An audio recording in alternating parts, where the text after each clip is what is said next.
हाँ तो प्यारे बच्चों, कैसे हैं आप लोग। उम्मीद करते हैं कि आप लोग एकदम अच्छे से होंगे और मन लगा करके पढ़ाई कर रहे होंगे। प्यारे बच्चों, बहुत दिन बाद आज आपके सामने लाइव आए हैं।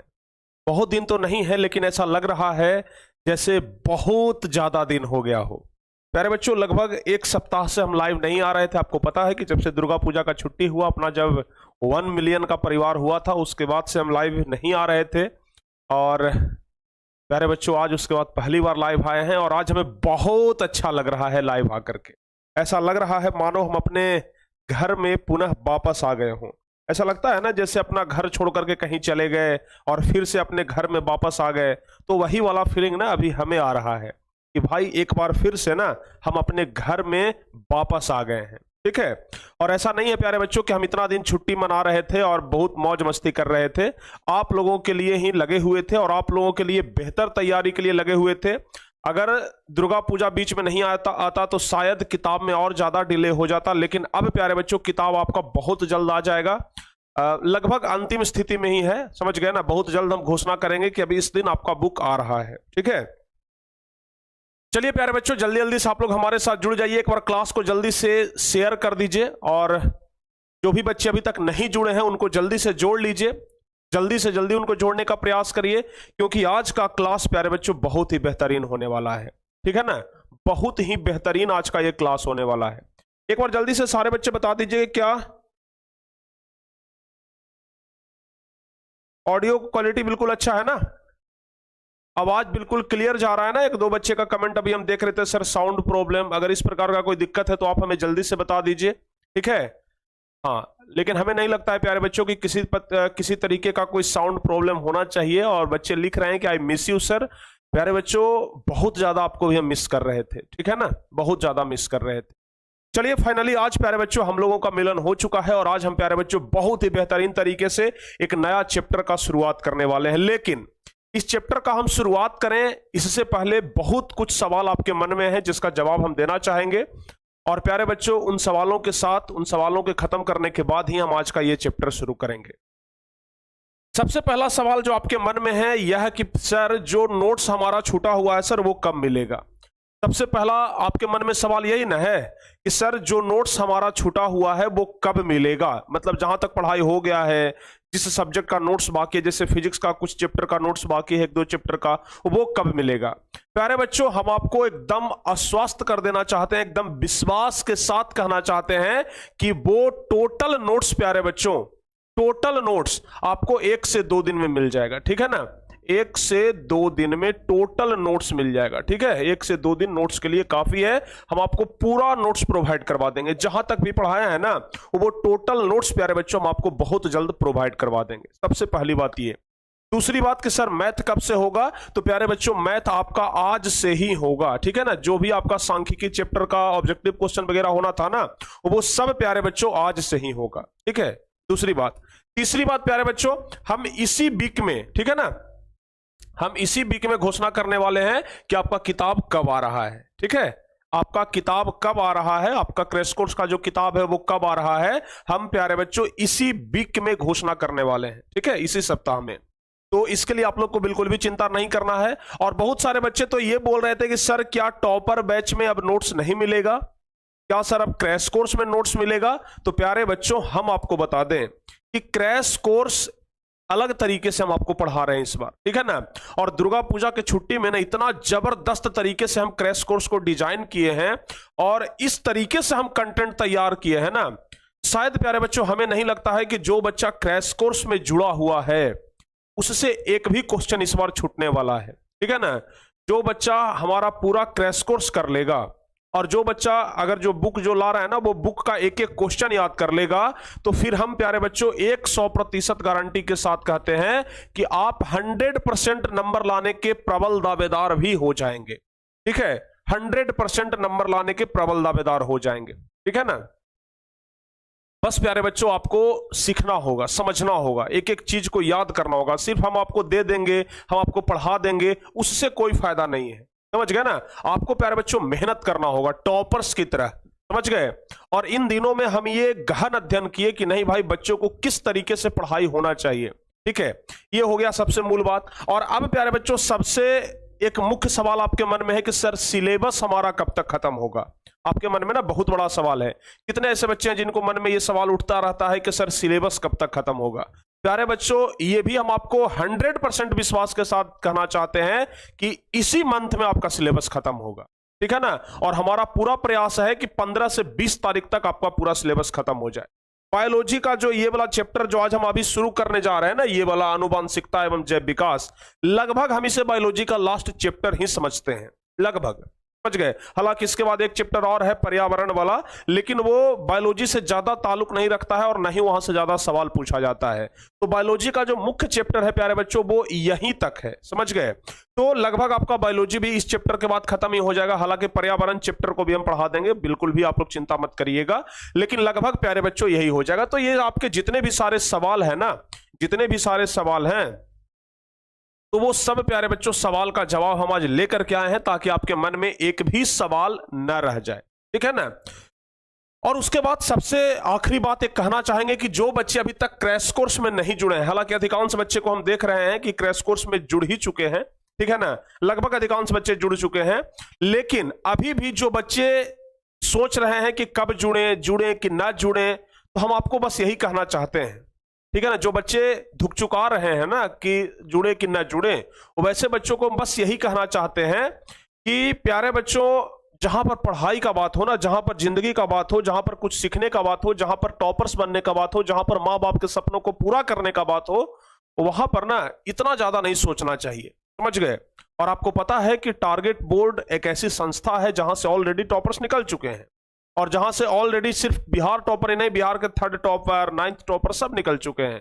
बहुत सारे बच्चे ऐसे हैं जिनका 480 470 प्लस नंबर आए हैं। तो यहां पर प्यारे बच्चों शक और संदेह नहीं होता है कि भाई आएगा कि नहीं आएगा, समझ गए ना। और क्वेश्चन का जहां तक बात है प्यारे बच्चों, तो क्वेश्चन आपका कितना प्रतिशत लड़ेगा ये तो आप खुद परीक्षा के बाद कहेंगे ना, कि सर हाँ जितना आप क्वेश्चन दिए थे उसमें से सर हमारा इतना लड़ गया, सर ये क्वेश्चन दिए थे एकदम हूबहू लड़ गया। ये तो जब आपके मुंह से परीक्षा के बाद सुनेंगे ना, तब प्यारे बच्चों हमारे कानों को सुकून मिलेगा कि नहीं भाई हम नहीं बल्कि अब बच्चे तारीफ कर रहे हैं। देखिए काम बोलना चाहिए प्यारे बच्चों, आदमी नहीं बोलता है, उसका काम बोलता है, समझ गए ना। जितना ज्यादा पढ़ेंगे, जितना ज्यादा मेहनत करेंगे, उतना ज्यादा पैसा कमाएंगे, समझ गए ना। आदमी पढ़ लिख करके बड़ा आदमी क्यों बनना चाहता है? ज्यादा पैसा कमाने के लिए, समझ गए। जितना ज्यादा लर्न करोगे उतना ज्यादा अर्न करोगे। कहावत आप लोग सिंपल सा है जिससे आप जानते होंगे, जितना ज्यादा लर्न करेंगे उतना ही ज्यादा अर्न करेंगे, समझ गए।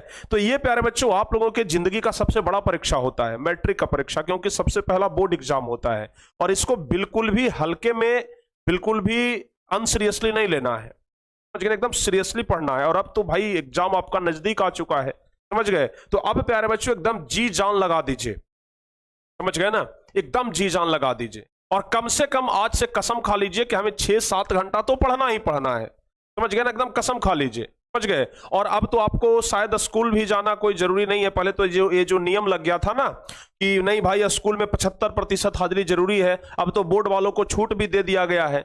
जो 10th बोर्ड के हैं और जो 12th बोर्ड के हैं उनको छूट दे दिया गया है कि नहीं भाई घर पर पढ़िए, आराम से पढ़िए, कोई दिक्कत नहीं है। तो अब आप लोग को भाई समय ज्यादा है और कम समय में आप लोग को ज्यादा मेहनत करना है, कम समय में ज्यादा नंबर लाना है। तो इसके लिए एकदम लगे रहिए आप लोग, ठीक है। और जो बच्चे क्रैश कोर्स में अभी तक नहीं जुड़े हैं ना, तो अब सोच विचार करने की बारी नहीं है और जल्दी से आप लोग जुड़ जाइए, समझ गए ना। क्योंकि अगर नहीं जुड़ते हैं तो फिर इसमें नुकसान आपका है प्यारे बच्चों, ठीक है, ध्यान रखिएगा। और हाँ, जिन बच्चों को नोट्स नहीं मिल रहा है, जिन बच्चों को नोट्स नहीं मिल रहा है वो बच्चे टॉपर बैच में जुड़ जाएंगे, ठीक है ना। जिन बच्चों को नोट्स नहीं मिल रहा है ना, वो बच्चे टॉपर बैच में जुड़ जाएंगे, ओके। जितने भी सारे बच्चे हैं जिनको नोट्स नहीं मिल रहा है वो बच्चे टॉपर बैच में जुड़ जाएंगे।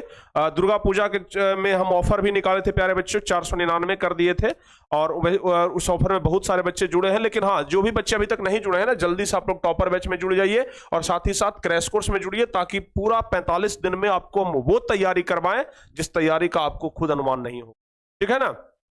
चलिए आगे बढ़ते हैं और बुक के बारे में हम घोषणा इसी वीक में कर देंगे कि कब आपका बुक आने वाला है, ठीक है ना। उसका कवर पेज वगैरह सब कुछ आपको मिल जाएगा बहुत जल्द। चलिए प्यारे बच्चों, तो आज हम लोग पढ़ने वाले हैं आनुवांशिकता एवं जैव विकास, ठीक है ना।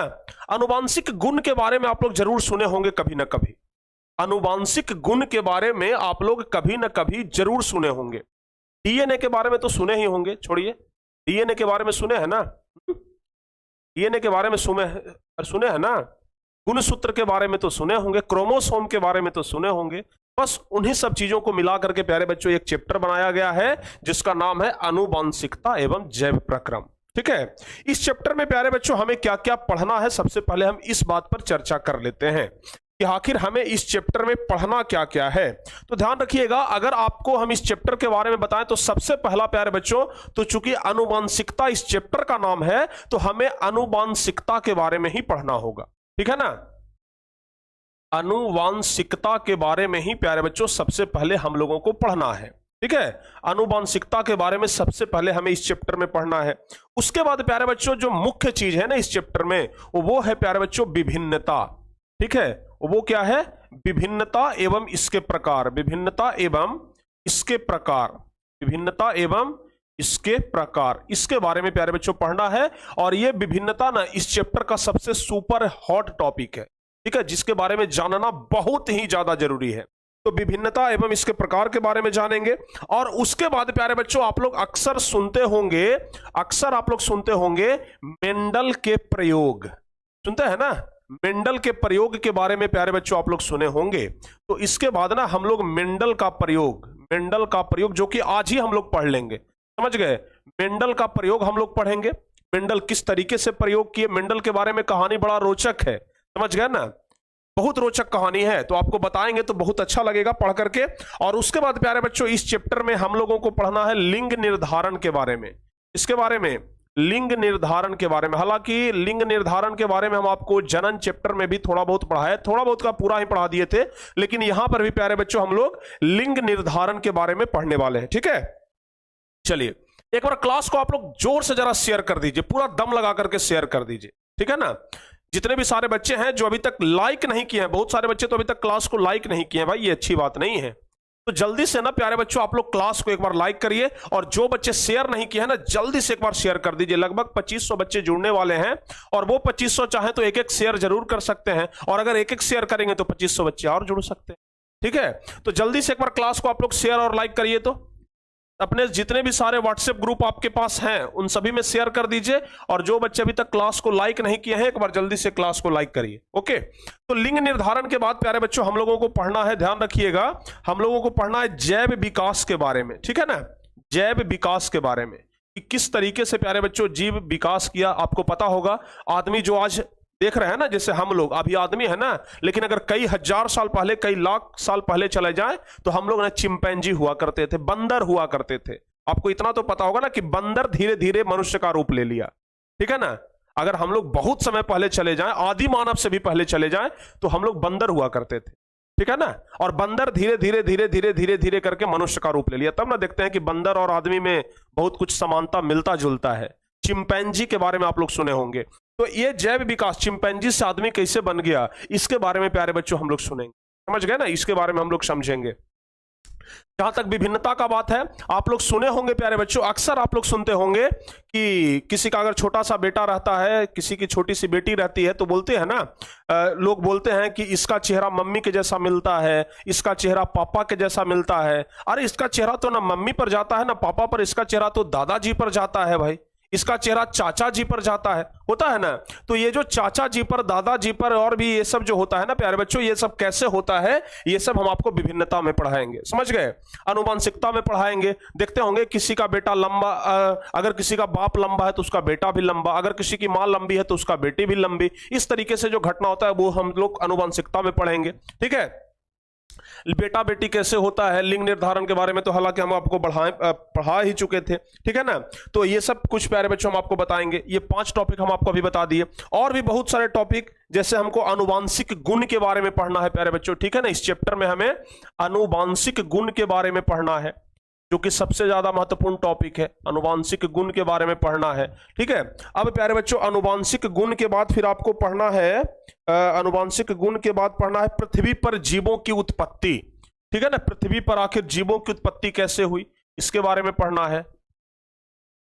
पृथ्वी पर जीवों की उत्पत्ति, पृथ्वी पर जीवों की उत्पत्ति, पृथ्वी पर जीवों की उत्पत्ति कैसे हुई, इसके बारे में हमें जानकारी लेना है इसी चैप्टर में। ठीक है, उसके बाद प्यारे बच्चों जाति उद्भवन के बारे में पढ़ना है। ठीक है ना, जाति उद्भवन, जाति भवन के बारे में हमें इसी चैप्टर में पढ़ना है। ठीक है, और भी कुछ टॉपिक छूट गया है तो हम देख लेते हैं। हाँ, विकास एवं वर्गीकरण के बारे में प्यारे बच्चों पढ़ना है हमें। ठीक है, विकास एवं वर्गीकरण, ये सब टॉपिक ना आप लोग लिख लीजिएगा, क्योंकि टॉपिक बाय टॉपिक पढ़ाते चलेंगे तो आपको पता चलेगा कि कौन सा टॉपिक पढ़ाई हुआ है और कौन सा टॉपिक अभी बाकी है। ठीक है ना, तो विकास एवं वर्गीकरण, विकास एवं वर्गीकरण के बारे में हमें पढ़ना है। क्लास को एक बार आप लोग शेयर कर दीजिए, सिर्फ आप लोग सुन करके छोड़ दे रहे हैं, क्लास को शेयर नहीं कर रहे हैं।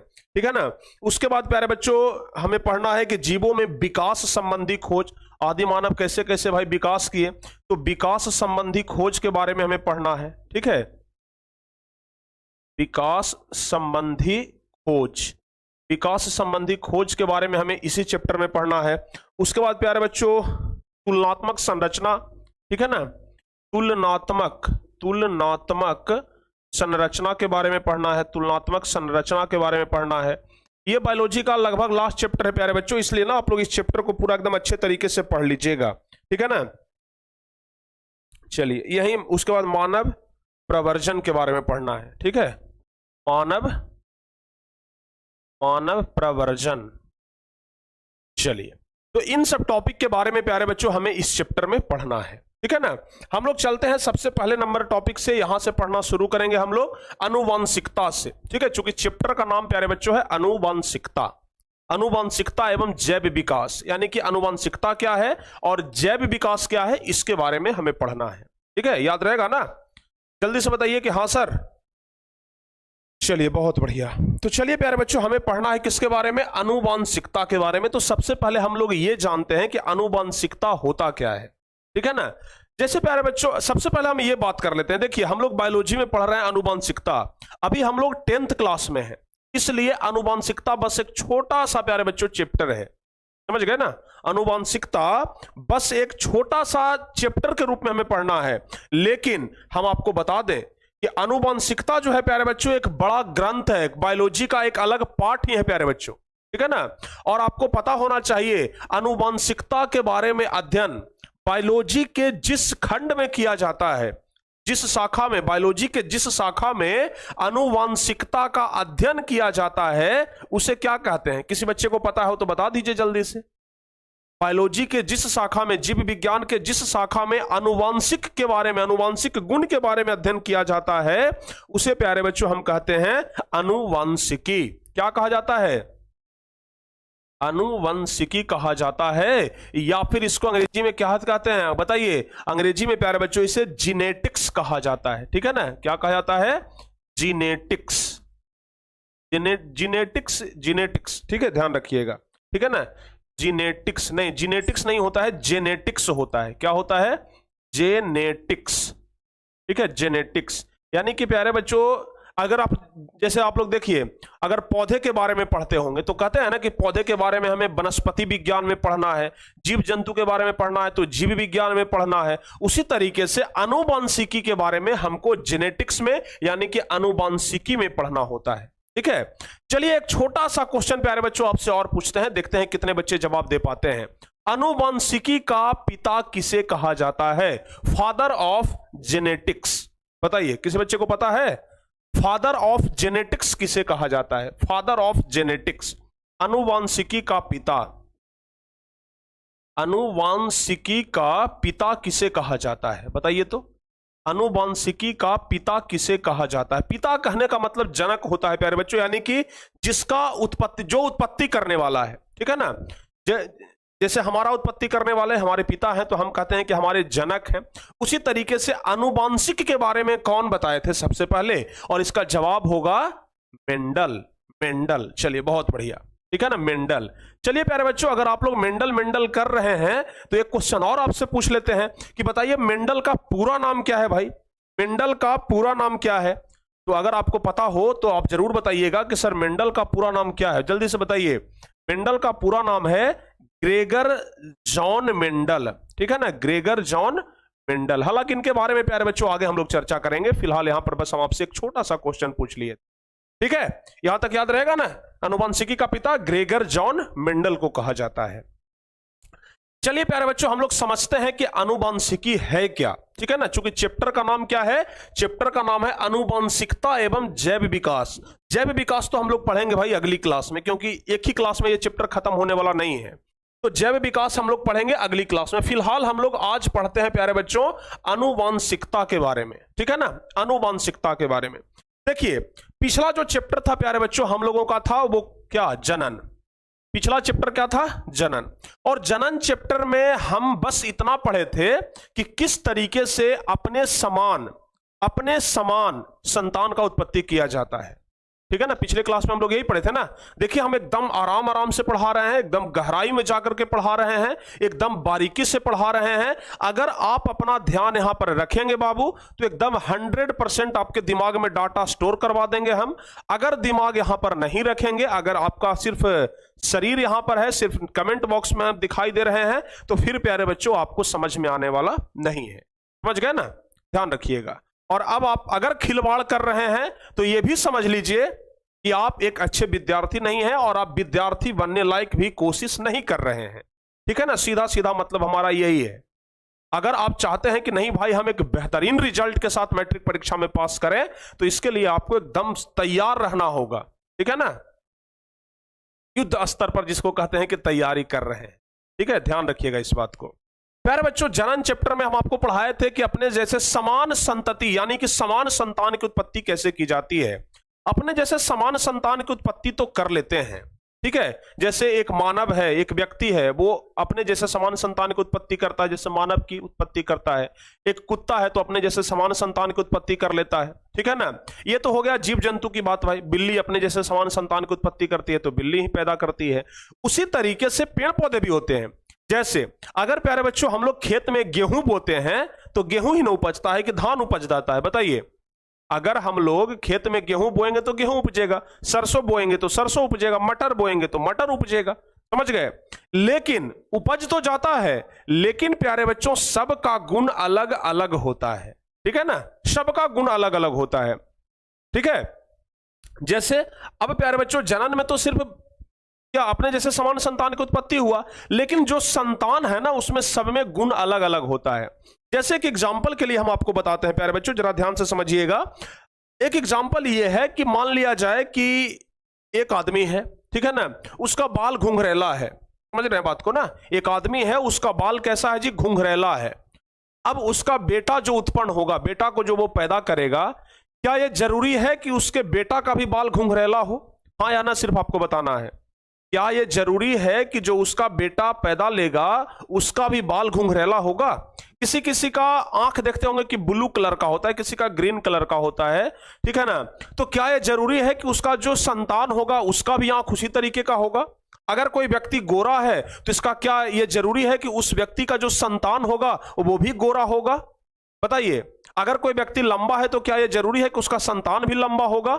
ऐसा तो आप लोग बहुत बार देखते होंगे कि किसी का बाप बहुत लंबा है और बेटा बौना निकल गया। होता है कि नहीं होता है? किसी का बाप बौना है और बेटा लंबा निकल गया। होता है कि नहीं होता है? होता है ना। तो ऐसा क्यों प्यारे बच्चों? अपने जैसे समान संतान की उत्पत्ति करना चाहिए था ना, यानी कि जो गुण उसमें था वही गुण रहना चाहिए था, लेकिन वो गुण तो डिफरेंट हो जाता है। समझ गए, वो गुण तो डिफरेंट हो जाता है। ऐसा क्यों होता है? ऐसा होता है प्यारे बच्चों आनुवांशिक गुण के कारण। इसके कारण, आनुवांशिक गुण के कारण। अच्छा, किसी किसी व्यक्ति का आप लोग देखते होंगे ना, जैसे हम लोग का 5 उंगली है, किसी किसी का व्यक्ति का देखेंगे ना कि एक छठा उंगली भी इधर से निकल जाता है। छोटा ही रहता है लेकिन छठा उंगली भी निकल जाता है। होता है कि नहीं होता है? तो जो छठा उंगली निकल गया, क्या उसके बाप का छठा उंगली था? नहीं था, लेकिन बेटा का 6वां उंगली कैसे हो गया जी? बताइए। ये ना प्यारे बच्चों उसके जीन पर निर्भर करता है, गुणसूत्र, आनुवांशिकी जिसको बोलते हैं। तो इन सब चीजों के बारे में प्यारे बच्चों हमें इस चैप्टर में ही पढ़ना है। समझ गए? और आनुवांशिक का मतलब यही होता है कि गुण एकदम मैच करना चाहिए। समझ गए ना, यानी एक मटर रोपेंगे तो मटर का ही पौधा होगा, कबूतर का अंडा से कबूतर ही निकलेगा। कभी भी कबूतर के अंडा से ना शुतुरमुर्ग नहीं निकल जाएगा। समझ गए ना, यही होता है प्यारे बच्चों गुणसूत्र। समझ गए? बिल्ली का बच्चा बिल्ली ही होगा, बिल्ली का बच्चा कुत्ता नहीं हो जाएगा। समझ गए? ये होता है आनुवांशिक। आनुवांशिक गुण यानी कि हम अपने जैसे गुण वाले बच्चे पैदा कर रहे हैं। समझ गए ना, ये होता है प्यारे बच्चों आनुवांशिक गुण, जिसके बारे में अभी हम लोग पढ़ेंगे। ठीक है, तो सबसे पहले हम लोग ये समझते हैं कि आखिर आनुवांशिकता होता क्या है। आनुवांशिकता होता क्या है, तो ध्यान से सुनिएगा। माता पिता जिनको कि जनक कहा जाता है, हम आपको पिछले चैप्टर में पढ़ाए हैं, जनन वाले चैप्टर में, कि माता पिता को ही जनक कहा जाता है। तो ध्यान रखिएगा, माता पिता एवं अन्य जो हमारे पूर्वज हैं, हमारे अन्य पूर्वज में दादा हो सकते हैं, ठीक है ना, उनके भी पिताजी हो सकते हैं, उनके दादा यानी कि हमारे परदादा हो सकते हैं, यानी कि जो हमारे पूर्वज हैं, समझ गए ना, हमारे पूर्वज हैं। तो माता पिता एवं अन्य जो पूर्वज हैं, उनके गुण का संतानों में पीढ़ी दर पीढ़ी संचरण होना ही आनुवंशिकता कहलाती है, या संतान में पैतृक लक्षण के संचरण को ही आनुवंशिकता कहते हैं। यानी कि हमारे पूर्वजों का लक्षण जो हमारे अंदर आता है, उसे ही प्यारे बच्चों क्या कहा जाता है, बताइए, उसे ही क्या कहा जाता है, उसे ही कहा जाता है प्यारे बच्चों आनुवंशिकता। क्या कहा जाता है, आनुवंशिकता कहा जाता है, ठीक है, ध्यान रखिएगा, उसे ही क्या कहा जाता है, आनुवंशिकता। कभी कभी ऐसा होता है ना कि किसी बच्चे को देखेंगे ना कि उनके दादाजी से उसका गुण मिलता है। इसका मतलब क्या हुआ, अब दादाजी से कैसे मिल रहा है भाई, वो तो संतान है अपने पिता का, गुण मिल रहा है दादा से। ऐसा क्यों, क्योंकि प्यारे बच्चों आनुवंशिकता का लक्षण ना उसके पूर्वजों से आया है, समझ गए ना, ये उसके जीन में होता है, गुणसूत्र में होता है, जिसके बारे में आगे हम आपको बताएंगे कि आखिर दादा से कैसे लक्षण आता है। मेंडल का जो प्रयोग है ना, यही चीज बताता है कि गुण सिर्फ पिता से ही, माता से ही नहीं आ सकता है, बल्कि पूर्वजों से भी आ सकता है, समझ गए ना, यानी कि जो पहले के पूर्वज है ना, वो भी प्यारे बच्चों उनसे, वहां से भी गुणसूत्र का आनुवंशिकता का गुण आ सकता है। तो ध्यान रखिएगा, आनुवंशिकता का गुण क्या है, जैसे हम कह रहे हैं कि हमारे पिताजी सांवले थे तो हम भी सांवले हो गए, समझ गए, या फिर किसी का पिताजी गोरे थे तो उनका बेटा भी गोरा हो गया, किसी का पिताजी लंबा था तो उसका बेटा भी लंबा हो गया, समझ गए ना। तो ये होता है आनुवंशिकता, और वही पीढ़ी दर पीढ़ी उनके संतानों में भी आते रहता है। इसी गुण को प्यारे बच्चों क्या कहते हैं, इसी गुण को क्या कहते हैं, आनुवंशिकता का गुण कहते हैं। एक बच्चे पूछ रहे हैं कि सर इस संचरण मतलब क्या होता है। एक बच्चे का भी हम कमेंट देखे कि सर ये संचरण मतलब, देखिए क्या कर रहा है, संतान में पैतृक लक्षणों के संचरण। संचरण मतलब वही जो ऊपर में लिखे ना कि पीढ़ी दर पीढ़ी संचरण, यानी कि पीढ़ी दर पीढ़ी जो आता है, समझ गए ना। संचरण मतलब गति करना हो सकता है, संचरण मतलब कि एक गुण दूसरे में आना जाना, समझ गए, यानी कि दादा का गुण उनके बेटा में आ सकता है, दादा का गुण उनके पोता में आ सकता है, दादा का गुण उनके पोती में आ सकता है, समझ गए। तो पैतृक जो लक्षण है, जो पिता का लक्षण है, जो पिता का गुण है, जो दादा का गुण है, यानी कि जो हमारे जो पूर्वज हुए उनका गुण संतानों में अगर आ रहा है, उनके वंशज में अगर आ रहा है, तो उसी को प्यारे बच्चों क्या कहा जाता है, आनुवंशिकता कहा जाता है, समझ गए ना, उसी को आनुवंशिकता कहा जाता है। जैसे किसी किसी को ना देखते होंगे कि कोई लक्षण ऐसा होता है तो कहते हैं ना, अरे ये तो इसका आनुवंशिक गुण होते जा रहा है, एकदम आनुवंशिक लक्षण है, इसका पूरे परिवार में इसी लक्षण है। हम लोग गांव घर की भाषा में बोलचाल में ऐसा बोलते हैं ना, यानी कि आनुवंशिक गुण वही होता है प्यारे बच्चों, ठीक है। आनुवंशिकता मतलब वही होता है, समझ जाइएगा, समझ गए ना। आनुवंशिकता कितने बच्चे को समझ में आ गया, जरा एक बार कमेंट करके बताएंगे। आनुवंशिकता कुछ नहीं है, बस एकदम सिंपल चीज समझ लीजिए, दादा का गुण अगर हमारे अंदर है, पिताजी का गुण अगर हमारे अंदर है, तो समझिए कि उसी को आनुवंशिकता कहा जाता है। क्या कहा जाता है, आनुवंशिकता कहा जाता है। बताइए समझ में आ गया। सर पैतृक का मतलब, अरे पैतृक का मतलब नहीं जानते हैं, पैतृक का मतलब जो हमारे पिताजी हुए, हमारे दादाजी हुए। सर नाना का गुण भी आता है ना, बिल्कुल नाना का गुण आ सकता है। क्यों आ सकता है भाई, क्योंकि नाना की बेटी है कौन, हमारी माँ। नाना की बेटी कौन है, हमारी माँ, और हम अपनी माँ के बेटे हैं, तो जाहिर सी बात है कि नाना का गुण भी हमारे अंदर आ सकता है, समझ गए ना। नाना का गुण भी हमारे अंदर आ सकता है, नानी का गुण भी हमारे अंदर आ सकता है, क्योंकि नानी की भी तो बेटी है हमारी माँ। तो नानी का, नाना का, दादा का, दादी का, पिताजी का, माताजी का, इतना व्यक्ति का गुण आ सकता है हमारे अंदर, समझ गए, ध्यान रखिएगा, इतना व्यक्ति का गुण हमारे अंदर आ सकता है, समझ गए ना। नाना नानी का भी गुण आता है ना, समझ गए, तो ध्यान रखिएगा। तो उसी को प्यारे बच्चों क्या कहा जाता है, आनुवंशिकता कहा जाता है। सारे बच्चे आनुवंशिकता मतलब समझ गए। अब देखिए आनुवंशिकता से क्या आ रहा है जी, आनुवंशिक गुण आ रहा है ना। तो अगला जो टॉपिक है प्यारे बच्चों वो है आनुवंशिक गुण क्या है, हम लोग ये समझ लेते हैं। आनुवंशिकता तो समझ गए कि भाई उनका लक्षण हमारे अंदर आ गया तो ये हो गया कि चलो आनुवंशिक है, समझ गए ना। यानी कि प्यारे बच्चों अब हमें उस गुण के बारे में पढ़ना है जिस गुण के कारण हम ये समझ लेते हैं कि हम में आनुवंशिक गुण है, समझ गए ना। तो ध्यान रखिएगा, ऐसे गुण जो पीढ़ी दर पीढ़ी माता पिता अर्थात जनकों से उनके संतानों में आता है, ऐसे गुण को आनुवांशिक गुण या पैतृक गुण कहते हैं। सेम यही चीज है, समझ गए ना। जैसे आंखों के रंग की बात करते हैं, मान लिया जाए हमारे मम्मी की आंखों का रंग जैसे देखते हैं ना, जैसे आमतौर पर व्यक्ति का आंख काला रंग का होता है, लेकिन कुछ व्यक्ति ऐसे होते हैं ना जिनका आंखों का रंग हल्का हल्का बदला बदला सा लगता है। किसी किसी का आंखों का रंग, आंख देखिएगा ना, बिल्ली के जैसा रहता है, समझ गए ना, बिल्ली के जैसा आंख रहता है। जैसे आप ऐश्वर्या राय का आंख देख लीजिए, सब लोग भाई कॉमन चीज बताते हैं, ऐश्वर्या राय का आंख देख लीजिए, उनका ना बिल्ली के जैसा आंख है, समझ गए। तो अगर ऐश्वर्या राय का आंख वैसा है तो हो सकता है कि ऐश्वर्या राय की बेटी के आंख भी वैसा रहे, समझ गए ना। ऐश्वर्या राय का जो आगे संतान होगा, ऐश्वर्या राय की जो पोती होगी, उसका हो सकता है कि आंख वैसा रहे, समझ गए।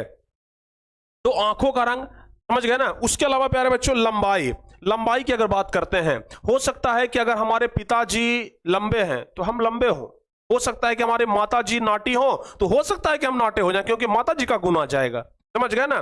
तो ये बात प्यारे बच्चों ध्यान रखिएगा कि पिता और माता दोनों का गुण आता है। हो सकता है कि हमारे दादाजी नाटे हो तो दादाजी वाला गुण आ जाएगा हमारे अंदर, समझ गए ना।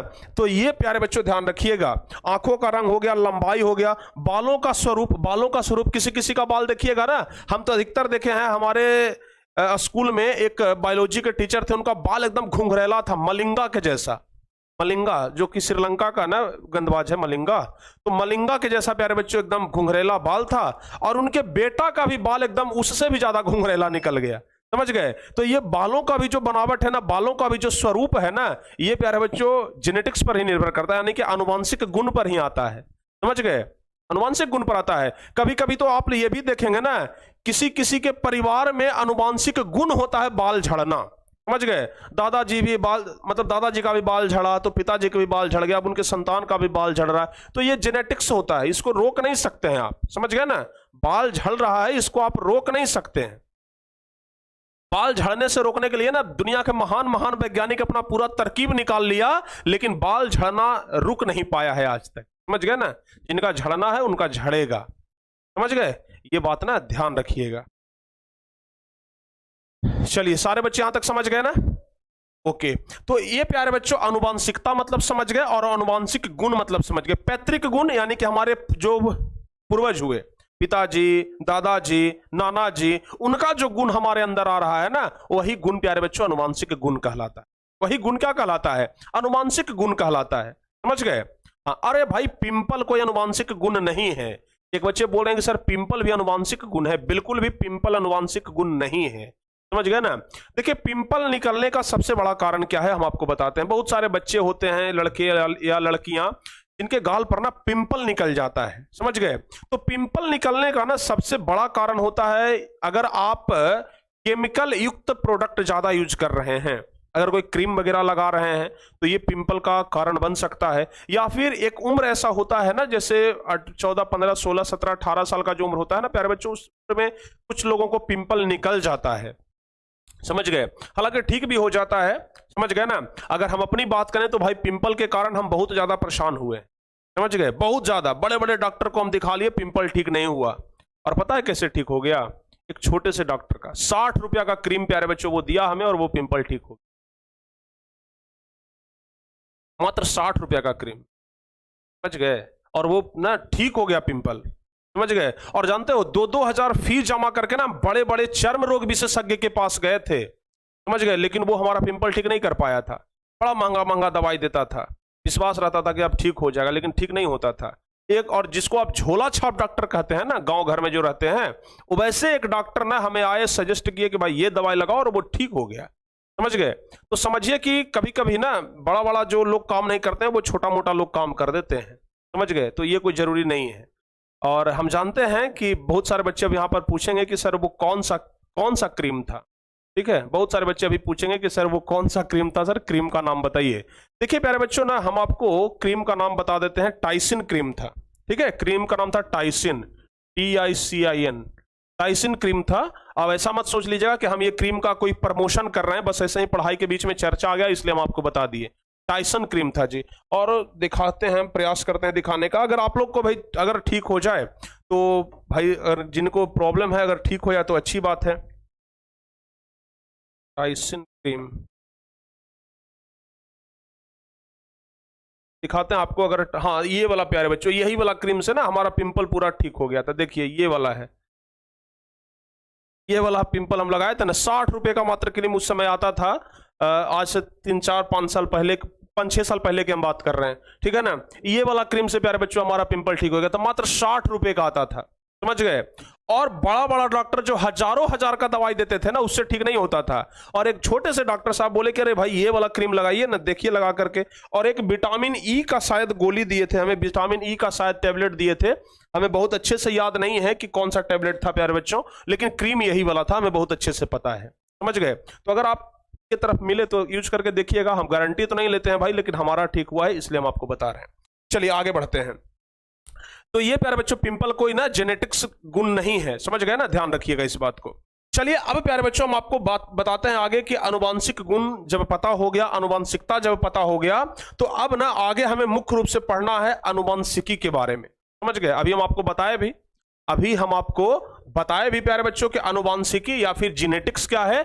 जीव विज्ञान की जिस शाखा में अनुवांशिकता एवं विभिन्नता को पढ़ा जाता है उसे अनुवांशिकी कहते हैं, समझ गए। ध्यान रखिएगा इस बात को कि जीव विज्ञान की जिस शाखा में अनुवांशिकता एवं विभिन्नता को पढ़ा जाता है, अभी हालांकि हम आपको बता भी दिए हैं पीछे, देखिए यहां पर हम आपको बता भी दिया है अनुवांशिकी यानी कि जेनेटिक्स, ठीक है ना। तो अनुवांशिकी या जेनेटिक्स क्या है? जीव विज्ञान की वह शाखा जिसमें अनुवांशिक गुण के बारे में पढ़ा जाए उसे कहते हैं जेनेटिक्स, ठीक है ना। सारे बच्चे समझ गए ना। चलिए तो ये प्यारे बच्चों ध्यान रखिएगा, अनुवांशिकी या जेनेटिक्स किसे कहते हैं।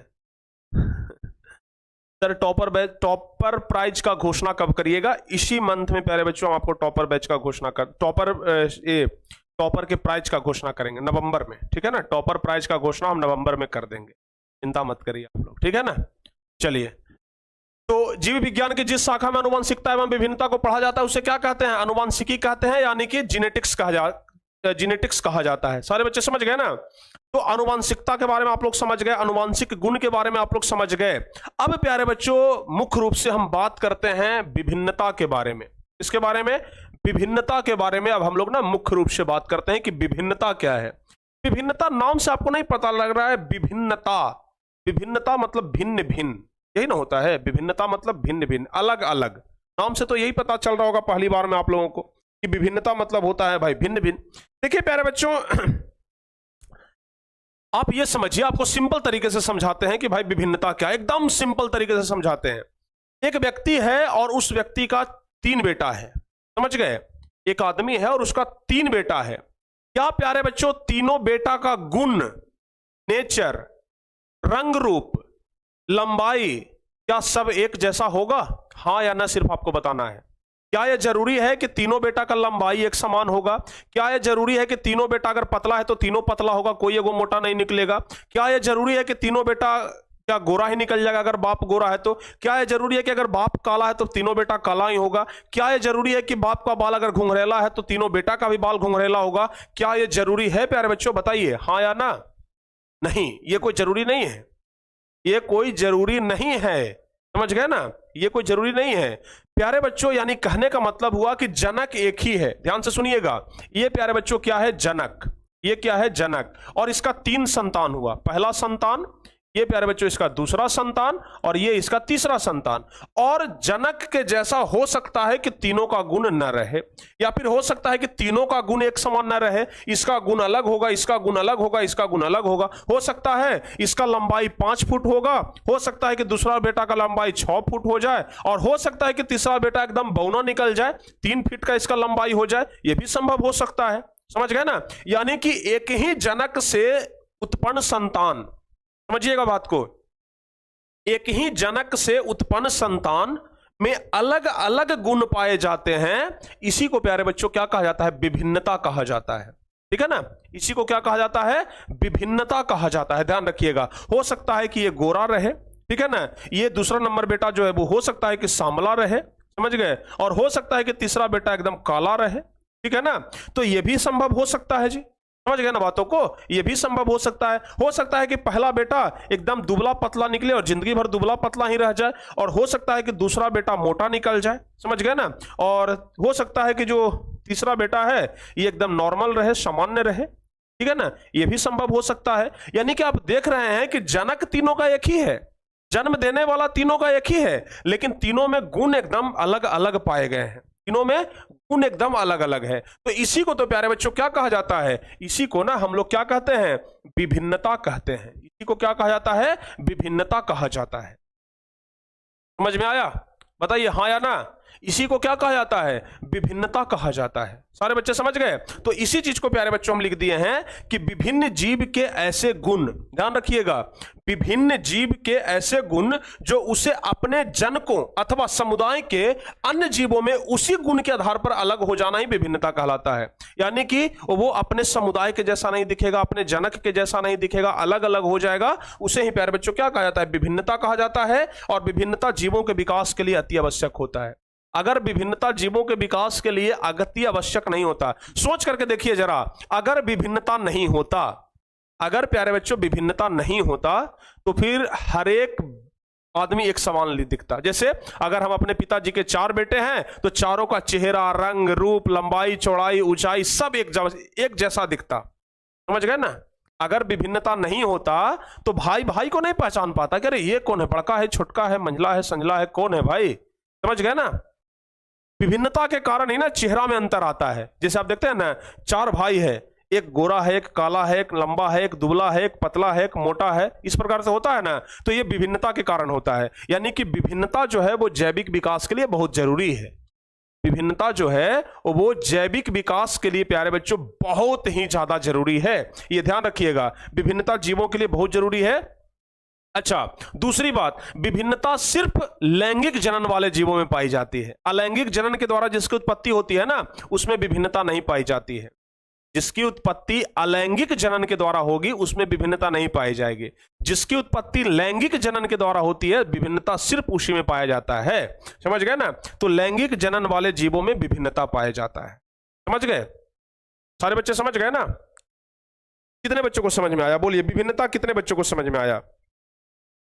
एक बार बोल दीजिए, एक बार बोल दीजिए कि हाँ सर हमें समझ में आ गया है।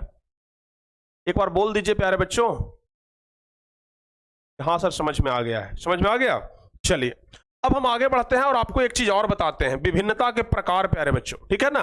विभिन्नता 2 प्रकार के होते हैं। विभिन्नता के प्रकार, समझ गए, विभिन्नता के प्रकार। जरा समझिएगा बात को ध्यान से, ठीक है ना। विभिन्नता के प्रकार अब हम आपको बहुत अच्छे तरीके से बताने वाले हैं। देखिए, अगर प्यारे बच्चों एक जनक है, समझ गए ना, ये क्या है जी, जनक है, समझ गए। अब इस जनक का 2 बेटा, ठीक है ना, ये पहला बेटा हुआ, पहला, और ये इसका दूसरा बेटा, ठीक है ना, दूसरा, ठीक है। अब जरा देखिएगा, अभी हम आपको क्या बताएं, रंग रूप के आधार पर भी विभिन्नता होता है। रंग रूप के आधार पर भी विभिन्नता होता है, मोटा पतला के आधार पर भी विभिन्नता होता है। तो जरा सोचिए प्यारे बच्चों, अगर इसका 2 बेटा है, एक बेटा पढ़ लिख करके ना एकदम जज बन गया, ठीक है ना, एक बेटा, पहला बेटा जो है वो पढ़ लिख करके जज बन गया एकदम, समझ गए। 24 घंटा एसी में रहता है भाई, एकदम बढ़िया से कुर्सी पर बैठता है, ठीक है, खाने पीने के लिए एकदम बढ़िया मिल रहा है, दिन भर एसी में रहता है तो एकदम चमड़ी सफेद हो गया है, समझ गए, एकदम गोरा चिट्ठा है, समझ गए ना। तो ये प्यारे बच्चों गोरा हो गया। वही दूसरा बेटा किसान बन गया, दूसरा बेटा क्या बन गया, मजदूर बन गया जी, मजदूर हम मान लेते हैं, मजदूर बन गया। अब ये मजदूर क्या करेगा, दिन भर धूप में काम करेगा, समझ गए, बेचारा थोड़ा बहुत खाएगा, नीमक रोटी खा लेगा, रोटी सब्जी खा लेगा, दाल भात खा लेगा, इसके जैसा तो फल फूल नहीं मिलेगा इसको भाई।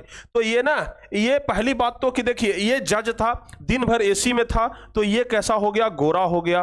और वहीं दूसरा बेटा कैसा हो गया, काला हो गया, क्योंकि ये भाई धूप में कड़ी मेहनत करता है। तो क्या बताइए कि क्या ये आनुवांशिक गुण के कारण हुआ, बोलिए क्या प्यारे बच्चों ये आनुवांशिक गुण के कारण हुआ, हाँ या ना बोलिए जल्दी से। आनुवांशिक गुण के कारण तो ऐसा नहीं हुआ, फिर भी यहां पर अंतर तो दिख रहा है, समझ गए ना।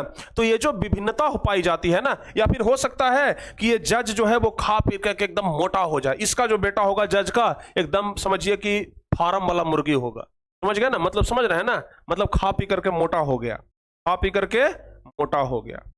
और ये बेचारा मजदूर है जो पतला हो गया, क्या हो गया, पतला हो गया। समझ रहे हैं बातों को।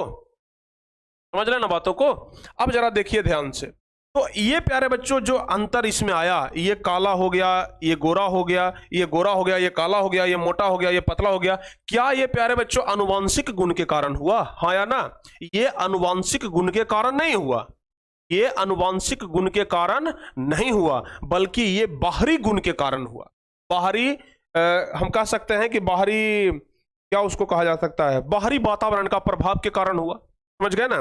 बाहरी जलवायु और वातावरण के प्रभाव के कारण हुआ। समझ गए? तो ये जो विभिन्नता के प्रकार होता है वो दो प्रकार के होता है। समझ गए ना? विभिन्नता जो होता है ये प्यारे बच्चों दो प्रकार का होता है। विभिन्नता कितने प्रकार का? दो प्रकार का, ध्यान रखिएगा। विभिन्नता के प्रकार, फिर से हम यहां पर लिखते हैं विभिन्नता के प्रकार।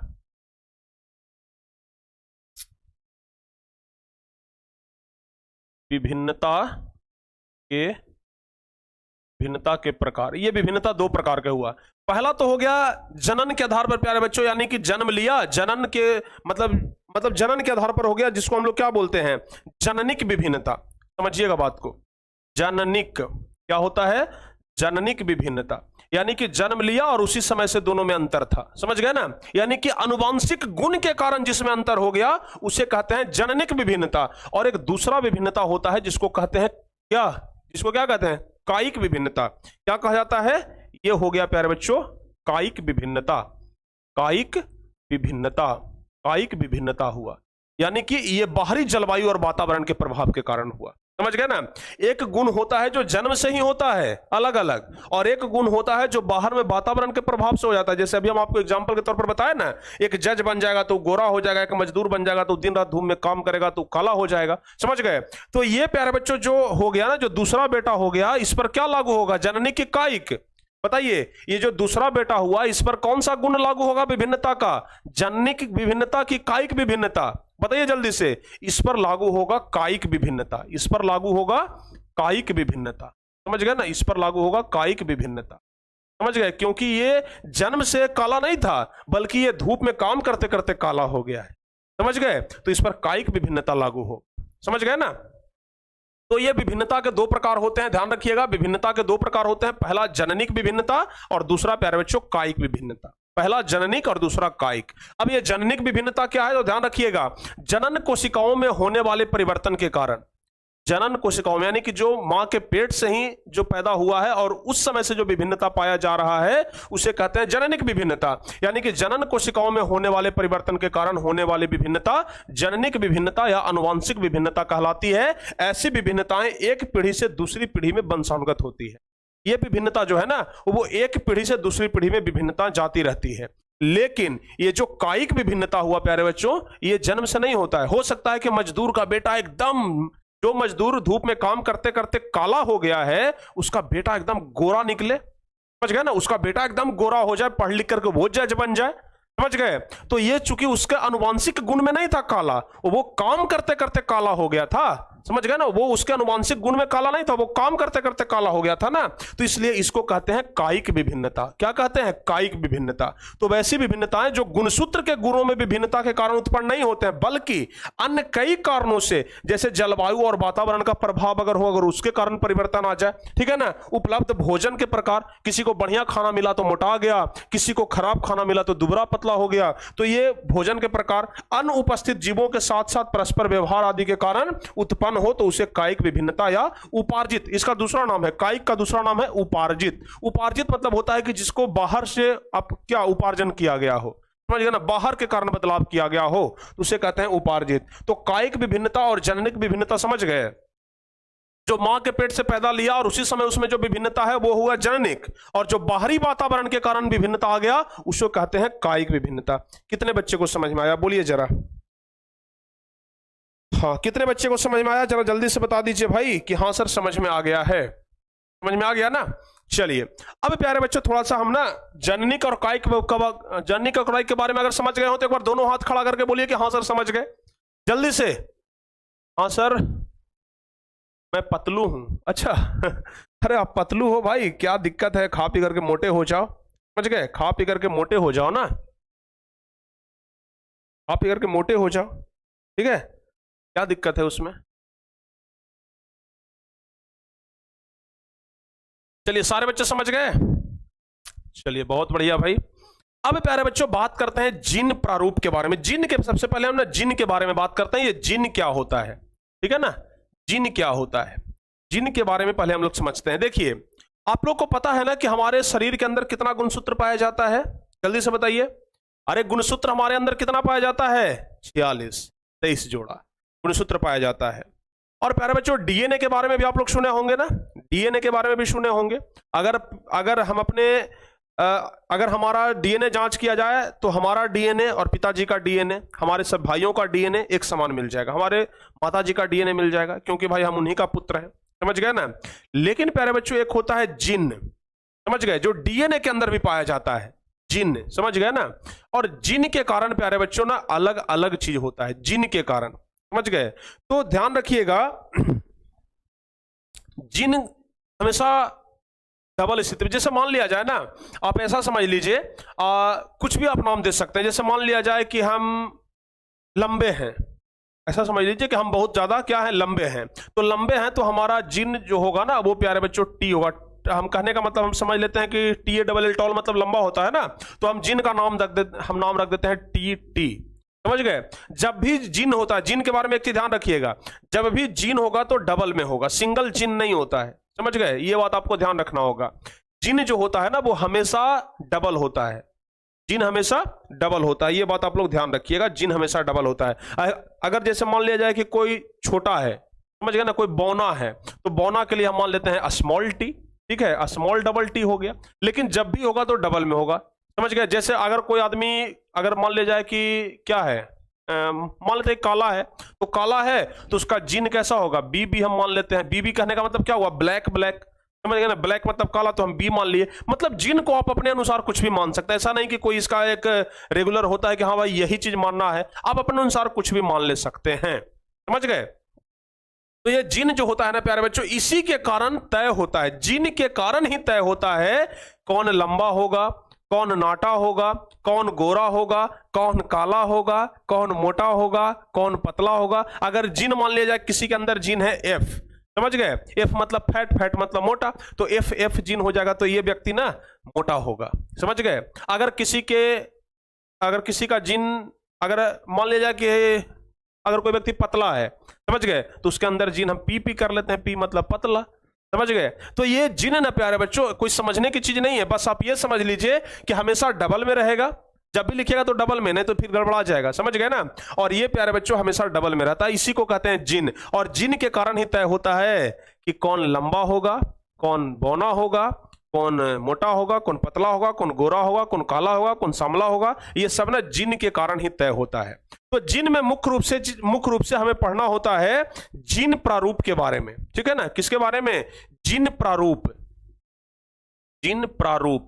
ये जिन प्रारूप क्या है, किसी जीव की जीनी संरचना ही जिन प्रारूप कहलाता है। जैसे इसका संरचना टी है, समझ, कैपिटल टी, इसका संरचना स्मॉल टी, इसका संरचना पी, इसका संरचना एफ, इसका संरचना बी, समझ गए। तो जिन का जो प्यारे बच्चों जीनी संरचना है, इसका जो संरचना है ना, इसी को क्या कहा जाता है, जिन प्रारूप कहा जाता है। तो एकदम अगर आपसे पूछा जाए कि जिन प्रारूप क्या है, या फिर इसको अंग्रेजी में जीनोटाइप बोला जाता है, समझ गए ना। जिन प्रारूप को अंग्रेजी में क्या बोलते हैं, जीनोटाइप बोलते हैं। क्या बोलते हैं, जीनोटाइप। तो अगर आपसे पूछा जाएगा कि जिन प्रारूप या जीनोटाइप क्या है, तो ध्यान रखिएगा बस एक ही शब्द में जवाब देना है, किसी जीव की जीनी संरचना जिन प्रारूप या जीनोटाइप कहलाता है। किसी भी जीव की जीनी संरचना जिन प्रारूप या जीनोटाइप कहलाता है, समझ गए। तो ये हो गया जिन प्रारूप। सारे बच्चे समझ गए ना, अरे सारे बच्चे समझ गए। चलिए, तो ये पहला हो गया जिन प्रारूप। अब प्यारे बच्चों दूसरा होता है लक्षण प्रारूप। दूसरा होता है लक्षण प्रारूप, ठीक है ना, जिसको कहा जाता है फिनोटाइप। वहां पर कह रहे थे इसको जीनोटाइप, इसको कहा जाता है फिनोटाइप। क्या कहा जाता है, फेनोटाइप, सॉरी फिनो नहीं, फेनोटाइप, ठीक है ना, फेनोटाइप। इसको लक्षण प्रारूप भी कहा जाता है। लक्षण प्रारूप क्या है बताइए। ये देखिए जिन प्रारूप क्या था, जिसके जीन में संरचना में बदलाव हो जाए, समझ गए ना, यानी कि जीन मतलब डीएनए के अंदर जिसके मतलब चेंजिंग हो जाए, उसे कहते हैं जीन प्रारूप। और वैसा लक्षण जो हमें बाहर से दिखाई दे दे, वैसा बदलाव जो हमें बाहर से दिखाई दे दे, उसे कहते हैं लक्षण प्रारूप। बाहर से दिखाई दे दे, अगर कोई लंबा है तो बाहर से देख लेंगे अरे तो लंबा है, अगर किसी का बाल घुंघरेला है तो बाहर से देख लेंगे अच्छा इसका बाल तो घुंघरेला है। तो ये सब हमें बाहर से दिखाई पड़ जाता है। अगर कोई गोरा है तो कहें अरे ये तो गोरा आदमी है, ये बाहर से दिखाई पड़ जाता है। अगर किसी का आंख ब्लू है तो इसका आंख ब्लू है, ये उसके जीन के बाहर, मतलब उसके अंदर ऐसा जीन है जो हमें बाहर से दिखाई दे दिया, समझ गए ना। तो जो बाहर से दिखाई दे दे उसे कहते हैं लक्षण प्रारूप। और जो जीन और किसी जीव की जीनी संरचना पर निर्भर करे, उसके अंदर कैसा संरचना है, अगर डबल टी संरचना है तो वो आदमी लंबा होगा, तो वो आदमी लंबा है, ये हम बाहर से देख रहे हैं, लेकिन किस जीन की संरचना के कारण लंबा है, ये उसके अंदर की संरचना पर निर्भर करता है, तो उसे कहते हैं जीनोटाइप। समझ गए ना। तो जीनोटाइप और फेनोटाइप ध्यान रखिएगा, समझ गए। जीनोटाइप और फेनोटाइप याद रहेगा ना। अभी थोड़ा सा रुकिएगा, आप लोगों से टाइम पर भी चर्चा करना है, ठीक है ना।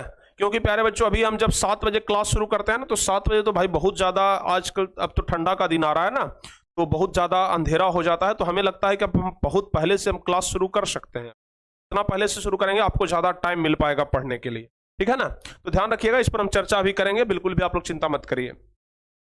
तो जीन प्रारूप और लक्षण प्रारूप कितने बच्चों को समझ में आया। किसी जीव की जीनी संरचना जीन प्रारूप कहलाता है, जो बदलाव हमें बाहर से दिखाई दे दे उसे लक्षण प्रारूप कहते हैं। तो बस प्यारे बच्चों इसी चीज को हम यहां पर लिख दिए हैं, ये देख लीजिए जीन प्रारूप और ये हो गया लक्षण प्रारूप। तो किसी जीव की जीनी संरचना उस जीव का जीन प्रारूप या जीनोटाइप कहलाता है।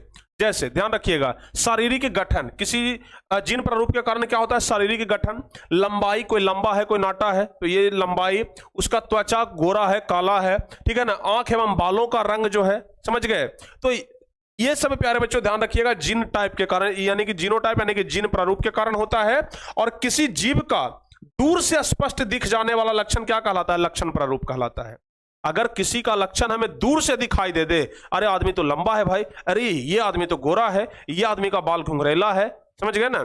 तो ये प्यारे बच्चों जो लक्षण हमें बाहर से दिखाई दे दे उसे लक्षण प्रारूप कहते हैं। जैसे रंग से काला होना हम बाहर से देख सकते हैं, कोई मोटा आदमी है तो हम बाहर से देख सकते हैं, अगर बाल घुंघरेला है तो बाहर से देख सकते हैं। तो ये सब जो लक्षण जो हमें बाहर से दिखाई दे दे उसे कहते हैं लक्षण प्रारूप, या फिर इसको फेनोटाइप कहा जाता है। क्या कहा जाता है अंग्रेजी में फेनोटाइप कहते हैं। और किसी जीव की जीनी संरचना, कि उसका जीनी संरचना क्या है, उसके अंदर जो जीन है, डीएनए के अंदर जो जीन है उसका संरचना कैसा है, तो उस संरचना के बारे में अगर बात किया जाए तो उसको हम लोग जीन प्रारूप यानी कि जीनोटाइप कहते हैं। एकदम ईमानदारी से बताइएगा कितने बच्चों को जीनोटाइप और फिनोटाइप समझ में आ गया, यानी कि जीन प्रारूप और लक्षण प्रारूप कितने बच्चों को समझ में आया, बोलिए। जीन प्रारूप और लक्षण प्रारूप कितने बच्चों को समझ में आया। एकदम आसान चीज है, बिल्कुल भी। देखिए बहुत सारे लोग ना बोलते हैं, या बहुत सारे बच्चे बोलते हैं कि सर बायोलॉजी का सबसे हार्ड चैप्टर है आनुवांशिकी वाला। बहुत सारे बच्चे ऐसा बोलेंगे, आप सुनिएगा कि सर बायोलॉजी का सबसे हार्ड चैप्टर है आनुवांशिकी वाला। क्या प्यारे बच्चों अभी तक जो कुछ भी हम पढ़ाएं ये आपको हार्ड लग रहा है, बताइए। क्या आपको लग रहा है ऐसा कि हाँ सर ये बहुत ज्यादा हार्ड है और हमसे सर ना संभल पाएगा, क्या आपको ऐसा लग रहा है। एकदम प्यारे बच्चों आसान है। किसी जीव की जीनी संरचना जीन प्रारूप कहलाता है, जिसको अंग्रेजी में जीनोटाइप कहते हैं। और जो चीज हमें बाहर से दिखाई दे उसे लक्षण प्रारूप कहते हैं। और जैसे हम लोग बोलते हैं ना, अरे तुम्हारा लक्षण हम देख रहे हैं, तो लक्षण बाहर से देख रहे हैं ना, तो जब बाहर से देख रहे हैं तो उसको लक्षण प्रारूप कहेंगे, समझ गए। और जो अंदर जीव का संरचना है उसे कहते हैं जीन प्रारूप, समझ गए। ये चीज समझ गए आप लोग। चलिए अगर यहां तक समझ गए हैं ना तो समझिए कि आपका माइंड बहुत तेज है, समझ गए। अगर यहां तक समझ गए तो समझिए कि आपका माइंड बहुत तेज है और आपको बायोलॉजी में कहीं दिक्कत होने वाला नहीं है, आप आराम से नीट की तैयारी कर सकते हैं, समझ गए। चलिए प्यारे बच्चों आगे हम बात करेंगे अब मेंडल के प्रयोग के बारे में, ठीक है ना। मेंडल के आनुवांशिकी का नियम क्या है ना, अब इसके बारे में हम लोग चर्चा करेंगे। लेकिन इससे पहले ना प्यारे बच्चों हम आपसे एक सवाल पूछना चाहते हैं कि क्या अगर हम लोग 6 बजे से अब क्लास का टाइम कर दें तो क्या किसी प्रकार का कोई दिक्कत होगा, बताइए एक बार। कितने बच्चे हैं जो 6 बजे से क्लास करना चाहते हैं। हालांकि हम वोटिंग करवाए हैं और वोटिंग में ना लगभग 85% बच्चे यानी कि 6000 बच्चे वोटिंग कर चुके हैं कि हाँ सर 6 बजे से क्लास रहे तो कोई दिक्कत नहीं है। बताइए, अब तो ठंडा का दिन आ गया भाई, अब तो 5 बजे शाम हो जाता है, समझ गए ना, 5 बजे शाम हो जाता है प्यारे बच्चों। और ये लाइव क्लास आराम से 6 बजे से चल सकता है। क्या क्या कोई दिक्कत नहीं ना है? No problem sir, no problem, no problem, no problem, कोई बात नहीं सर। ये ठंडा का दिन है। देखिए होगा क्या प्यारे बच्चों, अभी हम 7 बजे से क्लास शुरू करते हैं तो 8 बजे तक तो साढ़े 8 तक हम पढ़ाते हैं, फिर 8:30 से 9:30, मतलब आपको छुट्टी करने में 10 बज जाता है। आप ये समझ लीजिए मैथ वाला क्लास करते करते 10 बज जाता है। बजता है कि नहीं बजता है? और 10 बजे के बाद आपको सेल्फ स्टडी का टाइम नहीं मिल पाएगा। अगर हम 6 बजे से क्लास करते हैं तो 6 बजे से बहुत हम 7:30 तक हम पढ़ाएंगे, और 7:30 से 8:30 तक जाते जाते प्यारे बच्चों आपका छुट्टी हो जाएगा, और 8:30 तक छुट्टी हो जाएगा। 8:30 बजे के बाद आप 10 बजे तक सेल्फ स्टडी करके पढ़ लीजिए। ये आपके लिए ज्यादा बढ़िया रहेगा ना? बताइए ये आपके लिए कितना बढ़िया रहेगा? तो हमें लगता है ना कि ये वाला टाइम प्यारे बच्चों आपके लिए ज्यादा बेहतर है, 6 बजे वाला। ठीक है, अब बाकी इस पर विचार कर लीजिएगा आप लोग, और विचार करके और कमेंट करिएगा। फिलहाल अभी हम लागू नहीं कर रहे हैं, लेकिन जैसा आप लोग का हम देखेंगे कमेंट तरीके का माहौल देखेंगे तो आपको हम कम्युनिटी में डाल करके बता देंगे कि हाँ भाई आज से 6 बजे से होगा कि नहीं। ठीक है ना? फिलहाल आप लोग पढ़ाई करिए, ताकि बात, ठीक है ना?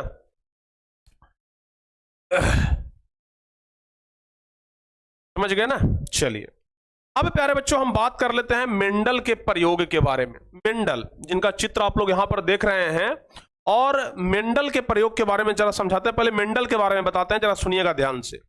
मेंडल का पूरा नाम है Gregor John Mendel. Gregor John Mendel. अब जब बता ही दिए हैं तो इनके जन्म के बारे में भी बता देते हैं। ठीक है ना? इनके जन्म के बारे में भी बता देते हैं कि जन्म हुआ था 1822 में और मृत्यु इनका हो गया 1884 में। प्यारे बच्चों जरा ध्यान रखिएगा कि मेंडल जो है ना वो ऑस्ट्रिया के रहने वाले थे। वही ऑस्ट्रिया जिसके बारे में हम लोग इतिहास में पढ़ चुके हैं कि यहां का चांसलर मेटरनिक था। ठीक है ना?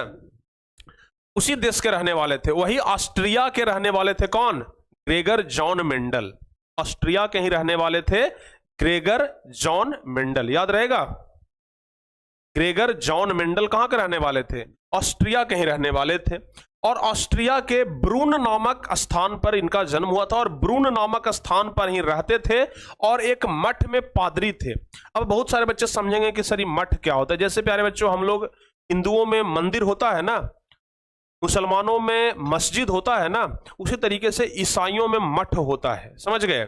और जैसे हमारे मंदिर में पंडित जी होते हैं, साधु महात्मा होते हैं, वैसे ही ईसाइयों के मठ में ना पंडित जी के जगह पर पादरी होते हैं। समझ गए? तो ये जो ग्रेगर जॉन मेंडल थे ना, एक पादरी थे। समझ गए? मठ में पूजा पाठ कराने वाला, आप ऐसे समझ लीजिए ये क्या थे? एक पादरी थे।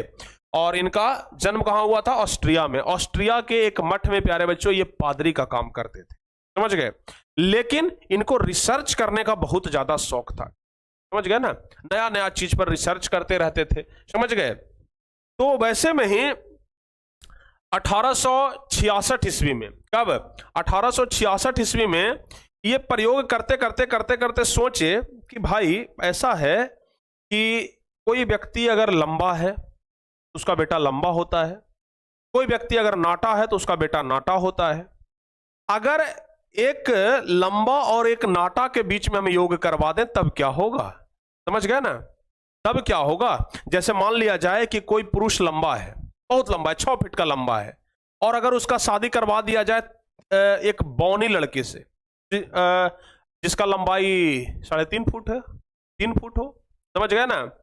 अब उससे जो संतान उत्पन्न होगा वो कैसा होगा? समझ गए? अब उससे जो संतान उत्पन्न होगा वो कैसा होगा? इसी के लिए ना प्रयोग करना चाह रहे थे कौन? मेंडल। लेकिन आदमी पर प्रयोग नहीं ना कर सकते थे जी, तो इसलिए ये एक पौधा चुने, और वो पौधा था मटर का। किस चीज का? मटर का। अब मटर का ही पौधा क्यों चुने भाई? बताइए, मटर का ही पौधा क्यों चुने? इसके पीछे 2-3 कारण है। मटर का पौधा ये इसलिए चुने क्योंकि मटर एक ऐसा फसल है जो कि 3-4 महीने में आराम से तैयार हो जाता है। यानी कि अगर रिसर्च करना रहे ना तो 3-4 महीने में हमें रिजल्ट पता चल जाएगा। पहला कारण तो ये है। दूसरा कारण, मटर कई एक तरह के होते हैं, वैरायटी उसका अलग अलग होता है। मटर देखते होंगे कि एक मटर एकदम गोल गोल रहता है, एक मटर एकदम झुर्री टाइप का रहता है, एक मटर का रंग हरा होता है, एक दूसरा मटर देखेंगे जिसको प्यारे बच्चों जिसका रंग ना ये ऐसा क्या येलो कलर का होता है। समझ गए ना? समझ गए? पीला रंग का। तो मटर के कई एक तरह के प्रकार होते हैं। अब मेंडल सोचे कि भाई मटर से बढ़िया पौधा नहीं मिल सकता है, क्योंकि मटर में कई एक तरह के पौधे हैं। अब अलग अलग तरीके से ना हम संकरा करवा देंगे, समझ गए। तब क्या होगा रिजल्ट, ये ट्राई करना चाह रहे थे, समझ गए ना। तो 1866 ईस्वी में ये मटर के पौधे पर पहली बार आनुवंशिकी का प्रयोग किए। इनके दिमाग में आया, इनके दिमाग में ये चीज आया कि भाई कुछ ना कुछ तो होता है आनुवंशिक गुण, जो पिता से बेटा में आता है, दादा से पोता में आता है। आनुवंशिक गुण तो कुछ है, कुछ तो ऐसा चीज है जो कि पूर्वजों से आता है, समझ गए ना। इनके दिमाग में ये हमेशा चल रहा था कि कुछ तो ऐसा चीज है जो पूर्वजों से आता है, जो हमारे पैतृक गुण के कारण होते हैं। तो उस पर ये ना प्रयोग किए, समझ गए।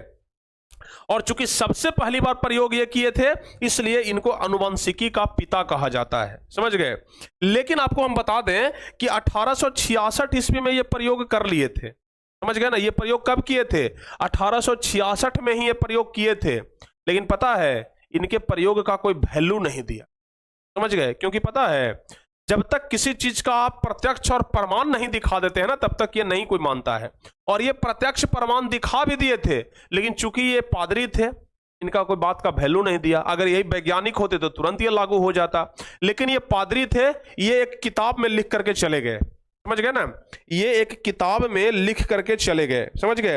आपके किताब में ना उसका नाम भी दिया गया है, किताब का नाम है annual proceeding of the natural history society of burn, समझ गए। तो उस किताब में लिख करके चले गए कि नहीं भाई देखो, कुछ ना कुछ आनुवंशिकी होता है जो पैतृक गुण के कारण होता है, जो कहां से आता है, पूर्वजों के गुण से मिलता जुलता है। ये सब ना अपने किताब में ये लिख करके चले गए, लेकिन उस समय इनकी बात को कोई नहीं माना, समझ गए। फिर क्या हुआ 1900 ईस्वी में, कब 1900 ईस्वी में, प्यारे बच्चों ध्यान रखिएगा, 1900 ईस्वी में ना एक व्यक्ति और था, एक वैज्ञानिक था। वो कहा कि नहीं भाई आनुवंशिकी नामक कुछ गुण होता है, और वो अपने आप को समझ रहा था कि हम भाई आनुवंशिकी का खोज कर दिए, समझ गए ना। 1900 ईस्वी में एक वैज्ञानिक आया और कहा कि नहीं आनुवंशिकी का खोज हम किए। तब बाद में पता चला कि अरे ये तो हमसे 34 साल पहले मेंडल तो पहले ही ये चीज खोज कर लिए थे, समझ गए ना। 1900 ईस्वी में पहली बार प्यारे बच्चों पता चला कि मेंडल 34 साल पहले 1866 ईस्वी में ही आनुवंशिक का खोज करके किताब में लिख करके चले गए हैं। लेकिन उस समय तक इनकी मृत्यु हो गई थी 1884 में। यानी कि मेंडल का जो प्रयोग है ना, इसकी सत्यापित और कहा जाता है कि इसका वैधता जो है इनकी मृत्यु के बाद मिला, समझ गए। जब तक ये जीवित थे ना, इनके प्रयोग को कोई नहीं माना, और इनकी मृत्यु के भी 16 साल के बाद लोगों ने माना कि हाँ मेंडल का प्रयोग बिल्कुल सही था, समझ गए। इनकी मृत्यु के 16 साल के बाद लोग माना कि मेंडल का प्रयोग जो था वो बिल्कुल सही था, और 1900 ईस्वी में मेंडल का प्रयोग का क्या मिला, एकदम वैलिडिटी मिल गया। तो मेंडल के द्वारा किए गए प्रयोग की मान्यता कब मिली, 34 साल बाद 1900 ईस्वी में वैज्ञानिकों के द्वारा मान्यता दिया गया, समझ गए ना। अब चलिए प्यारे बच्चों हम आपको समझाते हैं कि आखिर मेंडल का प्रयोग है क्या, समझ गए ना। मेंडल का आखिर प्रयोग है क्या, आपको हम समझाते हैं, समझ गए ना। देखिए मेंडल का जो प्रयोग है ना प्यारे बच्चों, उसे कहा जाता है मेंडल का प्रथम नियम या फिर पृथक्करण का नियम। जो मेंडल का प्रयोग है उसे कहा जाता है मेंडल का प्रथम नियम, यानी कि पृथक्करण का नियम। अब ये प्रयोग क्या है जरा हम आपको समझाते हैं, जरा ध्यान से सुनिएगा। एक प्यारे बच्चों हम यहां पर क्या करते हैं, हम क्या करते हैं, एक फूल बना लेते हैं, ठीक है ना। हम एक फूल बना लेते हैं, एक फूल ऐसे ही ना बनता है जी, फूल बन गया। और यहां से प्यारे बच्चों पत्ती इसमें हम जोड़ देते हैं। पत्ती कैसे, पत्ती जरा बढ़िया से जोड़ क्या,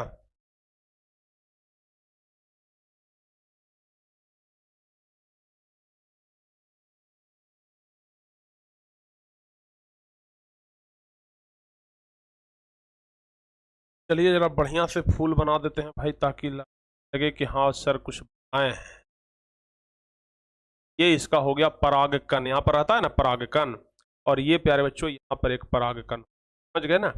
ये क्या हो गया, वर्तिकाग्र हो गया। जरा देखिएगा ध्यान से, ये एक फूल लिए, कौन फूल लिए, पेंडल, समझ गए ना। और एक और फूल लिए प्यारे बच्चों, और ये जो फूल लिए ना, चलिए एक और फूल पहले हम बना ही लेते हैं। पेंडल का प्रयोग समझिएगा तभी आपको समझ में आएगा, नहीं तो समझ में नहीं।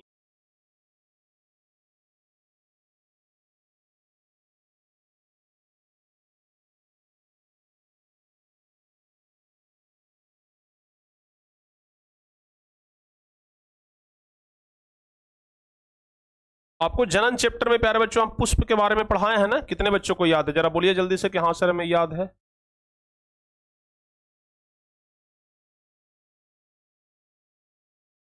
बोलिए जल्दी से। जनन चैप्टर में हम आपको पुष्प के बारे में पढ़ाए थे, कितने बच्चों को याद है? पुष्प के बारे में पढ़ाए थे ना? Yes sir. अब देखिए प्यारे बच्चों, ये जो फूल लिया गया ना, ये लंबा पौधा का फूल है, समझ गए? यानी कि ये वाला जो फूल है ना, ये प्यारे बच्चों लंबा पौधा का फूल है, और ये वाला जो फूल लिया गया है, ये बौना पौधा का फूल लिया गया है। सोचिएगा जरा ध्यान से, ये लंबा पौधा का फूल है और ये बौना पौधा का फूल है। अब मेंडल क्या किए, जरा सोचिएगा ध्यान से। मेंडल क्या किए कि इसका जो, अच्छा आपको हम पहला जो जो जनन चैप्टर उसमें बता चुके हैं कि ये जो पराग कोश होता है, और पराग कोश के अंदर क्या होते हैं भाई? पराग कण होते हैं। तो ये जो पराग कण है ना, जब यहां से उड़ करके वर्तिकाग्र में आता है, तब जाकर के क्या ये निषेचित होता है। ये जो पराग कण यहां पर जो पराग कण है, ये वर्तिकाग्र में आता है, तभी ना जाकर के क्या ये निषेचित होता है।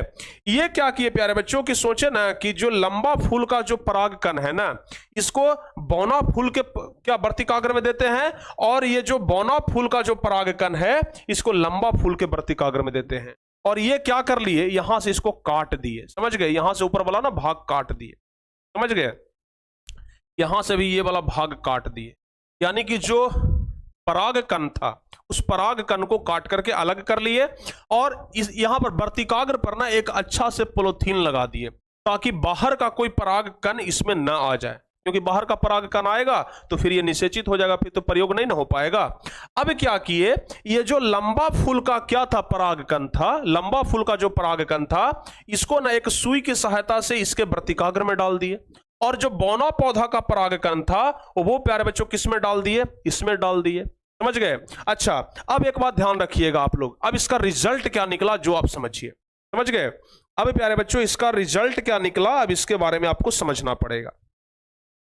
ये लंबा पौधा का था, ये बौना पौधा का था। अब आप हमें ये बता दीजिए, अब प्यारे बच्चों इसका लंबा वाला परागकण चला गया इसमें, और बौना पौधा का परागकण चला गया इसमें। अब आप हमें बताइए कि ये अब इसके बाद जो नया पौधा बनेगा उसका फूल कैसा होगा, उसका पौधा कैसा होगा? लंबा होगा कि नाटा होगा? जल्दी से बताइए, लंबा होगा कि नाटा होगा? जल्दी से बताइए, क्योंकि बौना वाला चला गया है लंबा में और लंबा वाला चला गया है बौना में। अब बताइए प्यारे बच्चों, सेम कहानी वही वाला हुआ कि एक लंबा व्यक्ति का शादी हो गया बौना लड़की से, या फिर कह सकते हैं कि एक लंबी लड़की का शादी हो गया बौना व्यक्ति से।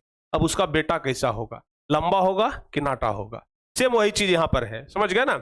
सेम वही चीज यहां पर है, समझ लीजिए आप ऐसा, समझ गए ना? तो अब चलिए इसका रिजल्ट क्या निकला जब मेंडल प्रयोग किए, और उस प्रयोग का क्या रिजल्ट निकला, उस रिजल्ट के बारे में जरा हम लोग जानते हैं प्यारे बच्चों, ठीक है?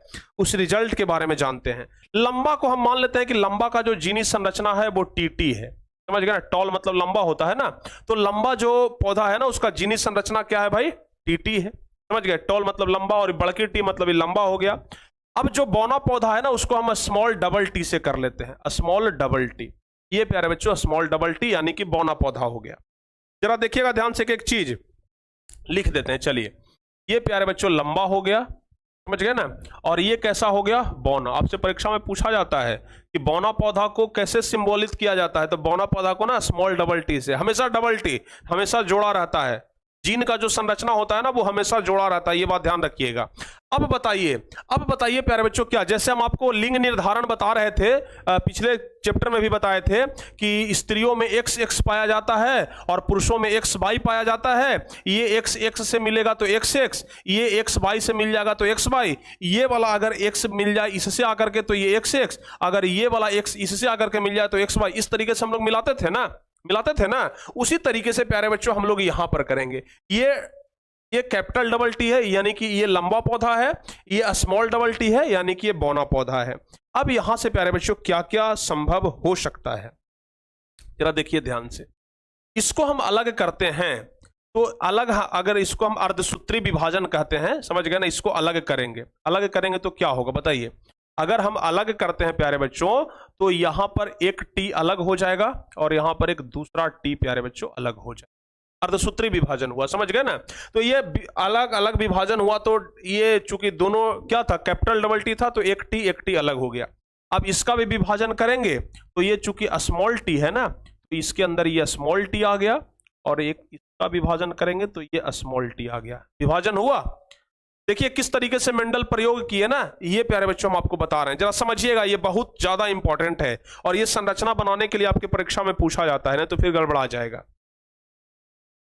अब प्यारे बच्चों देखते हैं कि अब किस तरीके, चूंकि बौना और लंबा दोनों के बीच में क्या कराया गया है, संकरण कराया गया है ना, तो अब इससे रिजल्ट क्या निकलेगा हम लोग इस पर चर्चा कर रहे हैं। हो सकता है प्यारे बच्चों कि ये वाला जो टी है वो जाकर के इससे मिल गया हो, तो ये क्या बना लेगा, अगर ये वाला टी इससे मिल जाएगा तो एक हो जाएगा कैपिटल और एक हो जाएगा स्मॉल। ध्यान रखिएगा, पहला तो संभावना ये बनता है, पहला संभावना ये बनता है। दूसरा संभावना ये बनता है कि ये वाला जो टी है वो ये वाला टी से जाकर के मिल जाए, तो ये भी क्या होगा, एक हो गया यहां पर कैपिटल और एक हो गया स्मॉल, एक हो गया प्यारे बच्चों कैपिटल और एक हो गया, समझ गए ना, ये दो संभावना। अब प्यारे बच्चों ये तीसरा संभावना क्या है, ये वाला टी जो है वो इससे जाकर के मिल जाए, समझ गए ना, तो ये कैपिटल और ये स्मॉल, ये कैपिटल और ये स्मॉल, ये भी हो गया। हो सकता है ये वाला ना जाकर के इससे मिल जाए, समझ गए, तो ये कैपिटल और ये स्मॉल। अब आप जरा देखिएगा जरा ध्यान से, ठीक है ना, जरा देखिएगा ध्यान से, ये प्यारे बच्चों कैपिटल और जब स्मॉल आ जाए, ठीक है। अब एक चीज यहां पर समझिएगा, अगर हम टी लिख रहे थे तो ये लंबा पौधा था, दोनों अगर कैपिटल में लिख रहे थे तो ये लंबा पौधा था, दोनों अगर स्मॉल में लिख रहे थे तो ये बौना पौधा था। अगर प्यारे बच्चों एक कैपिटल लिख दें और एक स्मॉल लिख दें तो ये ना लंबा पौधा होगा, कैसा होगा, लंबा पौधा होगा, कैसा होगा, लंबा पौधा होगा। तो आप हमें अब बता दीजिए कि ये चारों जो बना प्यारे बच्चों वो कैसा बना, यानी कि अगर हम एक लंबा पौधा का और एक बौना पौधा का दोनों का अगर हम संकरण करवाएंगे तो उससे जो पौधा होगा वो कैसा होगा, वो होगा लंबा, वो होगा लंबा। ये भी लंबा, ये भी लंबा, ये भी लंबा और ये भी लंबा। अब आप कहेंगे कि सर तो चारों में लंबा का ही गुण आ गया, ये बौना का तो गुण आया ही नहीं एको गो में। आप कहेंगे ना सर ये बौना पौधा का तो गुण एक पौधे में भी नहीं आया, इसका मतलब ये है कि माता और पिता में से किसी एक ही का गुण बेटा में आता है क्या। हम तो आज तक सुने थे कि सर माता और पिता का दोनों का गुण आता है, समझ गए, लेकिन यहां पर हम देख रहे हैं कि बौना का तो नामो निशान मिट गया भाई, हैं, बौना का तो नामो निशान मिट गया, चारों लंबा पौधा ही बन गया। यानी कि अगर लंबा पौधा का फूल और अगर लंबा पौधा का फूल और बौना पौधा का फूल दोनों आपस में अगर संकरण कर ले तो लंबा पौधा ही बन जाएगा। ये तो सर बिल्कुल गलत है, बौना पौधा का तो अस्तित्व भी खत्म हो गया, नहीं खत्म हुआ है प्यारे बच्चों। अगर आप ऐसा सोच रहे हैं ना तो आप अभी आधे स्टेप में हैं, खत्म नहीं हुआ है। जैसे देखिए आप, अभी हम किसी के बेटे हैं, जैसे हम अपने पिताजी के बेटे हैं ना, अभी हम अपने पिताजी के बेटे हैं ना, तो ये इसका क्या हो गया बेटा, समझ गए, ये क्या हो गया बेटा, ये हो गया जनक, ये क्या हो गया जी जनक हो गया, समझ गए, और ये इसका क्या हो गया संतान हो गया। लेकिन बेटा भी कभी बाप बनता है, ये कहावत सुने हैं ना, ये कहावत सुने कि नहीं सुने हैं कि बेटा भी कभी बाप बनता है। जैसे आज हम बेटे हैं, आज हम बेटा हैं, हम भी तो कभी बाप बनेंगे, बताइए, आप अभी बेटा हैं अपने पिताजी के, लेकिन आप भी तो कभी बाप बनेंगे जब आपका शादी हो जाएगा तब। तो अभी तक हम प्यारे बच्चों संतान के रूप में देख रहे हैं, अब चलिए हम बाप बन जाते हैं, तब देखते हैं कि क्या होता है आगे, होता है ना। बताइए जल्दी से, वाह क्या बात है। चलिए प्यारे बच्चों, तो अब हम क्या करते हैं ना कि ये लंबा और लंबा, समझ गए। अब जरा देखिएगा ध्यान से, ये भी लंबा है, ये भी लंबा है। अब देखते हैं कि इससे जो संतान उत्पन्न होगा वो कैसा होगा, समझ गए, ये लंबा और ये लंबा। अगर इस हम यहां पर ना संतान का कहने का मतलब ना हम मटर के पौधे का बात कर रहे हैं, क्योंकि यहां पर मटर के पौधा से प्रयोग हुआ है। आदमी पर तो हम एग्जांपल इसलिए दे देते हैं ताकि आपको समझ में आ जाए। तो अब क्या करते हैं कि अभी तक ये जो संतान था ना इसको हम जनक बना देते हैं। क्या करते हैं, अब जनक बनाते हैं। तो अगला स्टेप क्या हो गया प्यारे बच्चों, देखिए अगला स्टेप क्या होगा, ये टी क्या है जी, लंबा है, तो ये एक बड़ा वाला टी दे दिया और एक छोटा वाला टी दे दिया, ये क्या, अब इसको हम जनक बना देते हैं, समझ गए। और क्योंकि चारों तो एक ही है ना, चारों तो एक ही है, हम दो को ले लेते हैं, एक और टी ले लिए और एक और टी ले लिए, ये भी प्यारे बच्चों क्या है, जनक है। अब देखिए अब क्या होगा, अब इसका रिजल्ट क्या आएगा, जरा हम लोग इसके बारे में समझते हैं। इसका अर्धसूत्री विभाजन करेंगे तो ये हो जाएगा प्यारे बच्चों टी, और एक हो जाएगा स्मॉल टी। यहां से करेंगे, एक हो जाएगा कैपिटल टी और एक हो जाएगा स्मॉल टी। समझ गए, समझ में आया? अगर चाहें तो हम यहां पर भी इस पिक्चर को छोटा करके आराम से बना सकते हैं। समझ गए ना? अगर हम इस पिक्चर को छोटा करके बना दें प्यारे बच्चों तो भी बन जाएगा, लेकिन चलिए सोचिए कि आगे हम बना रहे हैं। समझ गए ना? अब देखिए, अब यहां से जरा आप लोग ध्यान से समझिएगा ये संरचना कैसे बना। इसको और इसको मिला दिए तो ये टी और टी बन गया, टी और टी बन गया। ये तो लंबा हो गया टी टी, देखिए दोनों कैपिटल है ना तो लंबा। एक चीज आप लोग ध्यान रखिए, कहीं आप लोग भूल ना जाएं, टी और टी कहने का मतलब हुआ लंबा। समझ गए? अगर दोनों स्मॉल है तो ये हो गया बौना, अगर एक बड़ा है और एक छोटा है तो ये हो गया लंबा। ये तीन चीज ना आप लोग ध्यान रखिएगा, गड़बड़ाइएगा मत। समझ गए? ये तीन चीज प्यारे बच्चों आप लोगों को ध्यान रखना है, गड़बड़ाइएगा मत आप लोग। चलिए, तो ये देखिए, ये वाला और ये वाला मिल गया तो दोनों डबल टी हो गया ना। ये कैसा बना जी? लंबा। चलिए, अब हो सकता है कि ये वाला प्यारे बच्चों इसके साथ जाकर के मिल जाए तो ये हो गया कैपिटल और उधर हो गया स्मॉल। ये कैसा बना बताइए? तो ये लंबा बनेगा कि बौना बनेगा? ये कैसा बनेगा? ये प्यारे बच्चों लंबा बनेगा। समझ गए? अब देखिए, अब हम इसको मिला देते हैं इसके साथ तो ये हो गया स्मॉल और एक हो गया कैपिटल। स्मॉल और कैपिटल तो ये भी लंबा, जो कि एक कैपिटल और एक स्मॉल है तो लंबा। अब देखिएगा, एक प्यारे बच्चों ये वाला और एक ये वाला मिलेगा, ये भी स्मॉल और ये भी स्मॉल। अब ये कैसा बन गया? बौना। ये कैसा बन गया? बौना। अब जरा देखिए ध्यान से भाई, दोनों जनक कैसा था? लंबा था। ये भी लंबा था और ये भी कैसा था? लंबा था। लेकिन इसका संतान तो भाई एक बन गया, बौना। बाकी तो तीन ठीक है, लंबा बना, लेकिन एक संतान इसका कैसा रह गया? बौना रह गया। समझ रहे हैं बात को? हैं? दोनों जनक था कैसा? लंबा। संतान कैसा? एक हो गया, बौना। बताइए इसमें कहां से अनुवांशिक गुण आया? इसका अनुवांशिक गुण बौना का कहां से आया? इसका बौना का अनुवांशिक गुण प्यारे बच्चों आया कहां से पता है? यहां से इसका गुण आया। समझ गए ना? कहां से? एक पीढ़ी पीछे चला गया। समझ रहे हैं ना बात को? देखिए, शुरुआत में याद करिए, पहला जो पीढ़ी था ये वाला था, लंबा और बौना के बीच में हम संकर करवाए थे तो चारों लंबा लंबा बना था। लेकिन ये जब चारों का हम करवाए तब प्यारे बच्चों एक बौना बन गया। मतलब इसका जो अनुवांशिक गुण हुआ वो कहां से आया? एक पीढ़ी पीछे से आया। मतलब अगर हम आदमी की भाषा में बोले तो दादाजी में से आया। समझ गए ना? क्योंकि ये प्यारे बच्चों क्या हो गया? पोता हो गया ना। अगर हम आपको समझाने के लिए बोले तो ये क्या हो गया? ये क्या हो गया? पोता हो गया। किसका? इसका। और ये क्या हो गया? दादा। ये क्या हो गया? बेटा। तो ये बेटा का बेटा है ना, तो ये दादा, ये बेटा और ये हो गया पोता। तो बताइए पोता का जो गुण आ रहा है वो कहां से आ रहा है? दादा में से आ रहा है, क्योंकि दादा कैसा था? बौना था। समझ गए ना? दादा कैसा था? बौना था। तो आपको यहां पर यह पता चल गया होगा कि गुण जो है ना वो दादा के पास से भी आ जाता है, नाना के पास से भी आ जाता है। समझ गए? और इसी को प्रयोग के रूप में सिद्ध कौन किए थे? मेंडल किए थे। समझ गए ना? मेंडल किए थे। तो आपसे पूछा जाता है, और ये जो प्रयोग किए थे ना, ये मटर के पौधा पर प्रयोग किए थे। तो इस प्रयोग से बस यही पता चलता है कि अनुवांशिक गुण प्यारे बच्चों अपने पूर्वजों में से आता है। समझ गए? अनुवांशिक गुण अपने पूर्वजों में से आता है। समझ गए? चलिए, बहुत बढ़िया। अच्छा, अब एक चीज आपको यहां पर यह समझना होगा। अब प्यारे बच्चों एक चीज समझना होगा। क्या समझना होगा भाई? जरा देखिए ध्यान से। यहां पर देखिए, ये दोनों क्या है जी? डबल टी है ना, यानी कि दोनों क्या है? डबल टी है। तो ये जो लंबा होगा प्यारे बच्चों ये कहलाएगा शुद्ध लंबा। ये कहलाएगा शुद्ध लंबा। और ये इसमें देखिए, इसमें एक बौना का गुण है, स्मॉल है तो उसमें बौना का गुण है ना, ये कैपिटल है तो इसमें लंबा का गुण है ना। तो एक बौना और एक लंबा का गुण आ रहा है। तो ये दोनों प्यारे बच्चों कैसा कहलाएगा?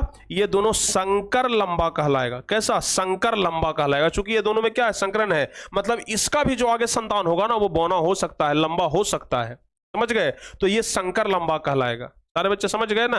अब संकर ऐसे लिखिएगा, अब ऐसे करके संकर मत लिख दीजिए, फिर भगवान वाला शंकर हो जाएगा। समझ गए ना? ये शंकर गलत हो जाएगा। हम लोग बायोलॉजी पढ़ रहे हैं, बायोलॉजी में शंकर इस तरीके से लिखाता है। समझ गए? तो ये प्यारे बच्चों आपने देखा कि किस तरीके से स्ट्रक्चर के माध्यम से आपको समझ में आया कि किस तरीके से अनुवांशिक का गुण आता है। समझ गए? अब यहां पर ना प्यारे बच्चों आपसे पूछा जा सकता है जीनोटाइप बताइए। समझ गए? क्या पूछा जाएगा? जीनोटाइप बताइए। जीनोटाइप की बात करते हैं। जीनोटाइप, जीनोटाइप का अनुपात पूछा जाएगा। क्या अनुपात है जी? देखिए शुद्ध लंबा केगो हुआ, एगो। शुद्ध लंबा केगो हुआ, एगो ना हुआ, तो एक अनुपात। ये संकर लंबा केगो हुआ, दो गो हुआ ना। ये भी देखिए small double T, sorry small T और कैपिटल टी, स्मॉल टी और कैपिटल टी, तो संकर लंबा हुआ, तो ये हो गया 2। और फिर इधर देखिए शुद्ध बौना हुआ ये, तो ये हालांकि शुद्ध बौना लिखाता नहीं है, सिर्फ बौना लिखाता है। तो ये जीनोटाइप कितना हो गया? 1:2:1। कभी कभी ये भी पूछ देता है, समझ गए ना, कि मेंडल के जो मेंडल ने जो प्रयोग किया उसमें उसका जीनोटाइप क्या था, तो ये हो गया 1:2:1। ये बात आप लोग ध्यान रखिएगा, समझ गए ना? सारे बच्चे समझ गए? चलिए बहुत बढ़िया। अगर आपसे पूछा जाएगा कि लंबा और बौना का अनुपात कितना था, लंबा और बौना का अनुपात कितना था, तो लंबा और बौना का अनुपात हो जाएगा कितना? देखिए ये भी लंबा, ये भी लंबा, ये भी लंबा, तो 3 लंबा, और बौना क्या हुआ? एगो ना, तो 3:1। तो ये सब प्यारे बच्चों आपसे पूछा जाएगा, जिसके बारे में आपको ध्यान रखना है। बताइए यहां तक सारे बच्चे समझ जाएंगे? कितने बच्चों को समझ में आ गया है? समझ गए ना? कितने बच्चे? इसको ना संकर लंबा कहा जाता है, समझ गए ना? हाँ, सारे बच्चे समझ गए? चलिए बहुत बढ़िया। ये प्यारे बच्चों मेंडल का प्रयोग था, और इस प्रयोग से आपको यह पता चला कि जो आनुवांशिक गुण होता है ना, वो हो सकता है कि बाप में से ना आए, लेकिन दादा में से आ सकता है, समझ गए? नाना में से आ सकता है, समझ गए? एक पीढ़ी पीछे से आ सकता है। ये प्यारे बच्चों अनुवांशिक गुण देख रहे हैं ना? ये यहां पर एक लंबा और एक बौना के बीच में क्या करवा दिए? संकर करवा दिए। तो एक लंबा और एक बौना के बीच में जब संकर करवाए, तो यहां पर चारों संतान कैसा निकला? लंबा निकला। लेकिन जब ये चारों संतान का संतान हुआ, तो उसमें से प्यारे बच्चों एक संतान कैसा निकल गया? बौना निकल गया। और उस बौना का गुण कहां से मिला? अपने दादा से मिला। तो दादा के कारण भी क्या आता है? अनुवांशिक गुण आता है, समझ गए ना? तो ये आप ध्यान रखिएगा। कितने बच्चे समझ गए? जो समझ गए हैं जल्दी से हाथ खड़ा करिए, यस सर लिखिए कि हाँ सर हम समझ गए। सारे बच्चे समझ गए ना? और आज मैथ का क्लास होगा जी, देखिएगा शेड्यूल लगा हुआ है, ठीक है ना? 8:30 से आपका मैथ का क्लास शुरू हो जाएगा, ठीक है? चलिए, तो यहां तक मेंडल का प्रयोग समझ गए ना? यस सर, मेंडल का प्रयोग समझ गए। चलिए बहुत बढ़िया। अब प्यारे बच्चों आगे लिंग निर्धारण। हालांकि लिंग निर्धारण हम आपको बता दिए हैं पिछले क्लास, पिछले चैप्टर में। लिंग निर्धारण हम आपको पिछले चैप्टर में बता दिए हैं कि मानवों में कितना गुणसूत्र पाया जाता है? 46 गुणसूत्र, यानी कि 23 का मतलब डबल, यानी कि 23 जोड़ा। तो 46 गुणसूत्र पाया जाता है, जिसमें 22 जोड़ा गुणसूत्र एक समान होते हैं, जिसे ऑटोसोम कहा जाता है, तथा शेष बचे गुणसूत्र को लिंग गुणसूत्र कहा जाता है। इसी से लिंग का निर्धारण होता है, ठीक है ना? और आपको हम बताए थे कि महिलाओं में XX और पुरुषों में XY पाया जाता है, बताए थे ना? जैसे अगर कोई महिला है तो महिला में पाया जाता है XX, और अगर कोई पुरुष है तो पुरुष में गुणसूत्र पाया जाता है XY। अब देखिए ये वाला X से मिलेगा तो XX हो गया, ये वाला XY से मिलेगा तो XY हो गया, ठीक है? तो अगर प्यारे बच्चों ध्यान से सुनिएगा, अच्छा अभी ये भी तो हो सकता है ये वाला X इस वाले Y से जाकर के मिल जाए, ये वाला X ना इस वाले Y से जाकर के मिल जाए, तो ये भी XY होगा। और आपको हम बताए थे अगर XX हो तो लड़का होता है कि लड़की? बताइए। अगर X गुणसूत्र के साथ मिल रहा है तो लड़का की लड़की? लड़की, बताए थे ना? अगर प्यारे बच्चों X गुणसूत्र अगर महिला का X गुणसूत्र पुरुष के X गुणसूत्र से जाकर के मिल जाए तो जन्म लेने वाला संतान लड़की होता है। अगर महिला का X गुणसूत्र पुरुष के Y गुणसूत्र से जाकर के मिल जाए तो जन्म लेने वाला संतान लड़का होता है। बताए थे ना हम आपको, ये जनन चैप्टर में बता चुके हैं। अगर गुणसूत्र XX है तो लड़की, अगर XY है तो लड़का। समझ गए ना? ये आपको हम बता चुके हैं। तो लिंग का निर्धारण हम आपको पिछले चैप्टर में बता दिए थे कि मादा का गुणसूत्र XX जबकि XY होता है पुरुष का। मादा का X गुणसूत्र अगर नर के X गुणसूत्र से मिलता है तो युग्मनज XX बनता है, तब जन्म लेने वाला बच्चा लड़की, यानी कि XX बनेगा तो लड़की। और अगर नर का Y गुणसूत्र मादा के X गुणसूत्र से मिले तब XY युग्मनज बनता है, और तब जन्म लेने वाला बच्चा लड़का होता है। और लिंग का निर्धारण ऐसे ही किया जाता है, बताए थे ना? ये लिंग का निर्धारण हम आपको ऑलरेडी समझा चुके हैं। लिंग का निर्धारण प्यारे बच्चों ऑलरेडी हम आपको समझा चुके हैं, ठीक है? तो आज प्यारे बच्चों हम आपको क्या क्या पढ़ा है बताइए जल्दी से। आज हम आपको क्या क्या पढ़ा दिए जी? बहुत कुछ पढ़ा दिए ना? आज हम आपको बहुत कुछ पढ़ा दिए भाई। क्या क्या पढ़ा है, चलिए यहां से देखते हैं। आपको हम क्या क्या पढ़ा दिए, आनुवांशिकता पढ़ा दिए, विभिन्नता और इसके प्रकार के बारे में पढ़ा दिए, मेंडल का प्रयोग पढ़ा दिए, लिंग निर्धारण पढ़ा दिए। कल प्यारे बच्चों अब जैव विकास पढ़ाएंगे, ठीक है ना। कल क्या पढ़ाएंगे, जैव विकास पढ़ाएंगे कि जीव जंतु का विकास कैसे हुआ, समझ गए ना। तब ना देखते हैं कि हमारा कुछ गुण जो है वो चिंपैंजी से मिलता है। चिंपैंजी पहले हम लोगों के हम लोग पहले चिंपैंजी के जैसे थे, समझ गए ना, दोनों हाथ दोनों पैर से चलते थे, लेकिन धीरे धीरे धीरे धीरे करके चिंपैंजी दो पैर पर खड़ा होना शुरू किया और धीरे धीरे धीरे धीरे करके अब आदमी का स्वरूप ले लिया, समझ गए। लेकिन गुण देखिएगा चिंपैंजी का मिलता जुलता है, समझ गए ना, गुण जो है वो चिंपैंजी का मिलता जुलता है। सारे बच्चे समझ गए। तो अब बताइए, अगर किसी का कोई डाउट है तो हमसे पूछ सकते हैं। अगर किसी बच्चे का कोई डाउट है तो भाई हमसे पूछ सकते हैं, लेकिन हमें नहीं लगता है कि अब किसी प्रकार का कोई डाउट होना चाहिए।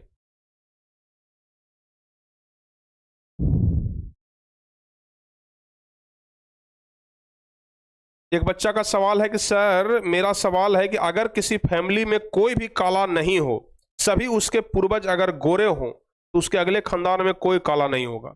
देखिए, अगर दादा दादी नाना नानी, समझ गए ना, दादा के दादा दादा के पिताजी, अगर सब कोई गोरे शुरू से आ रहे हैं तब संतान भी गोरा होगा।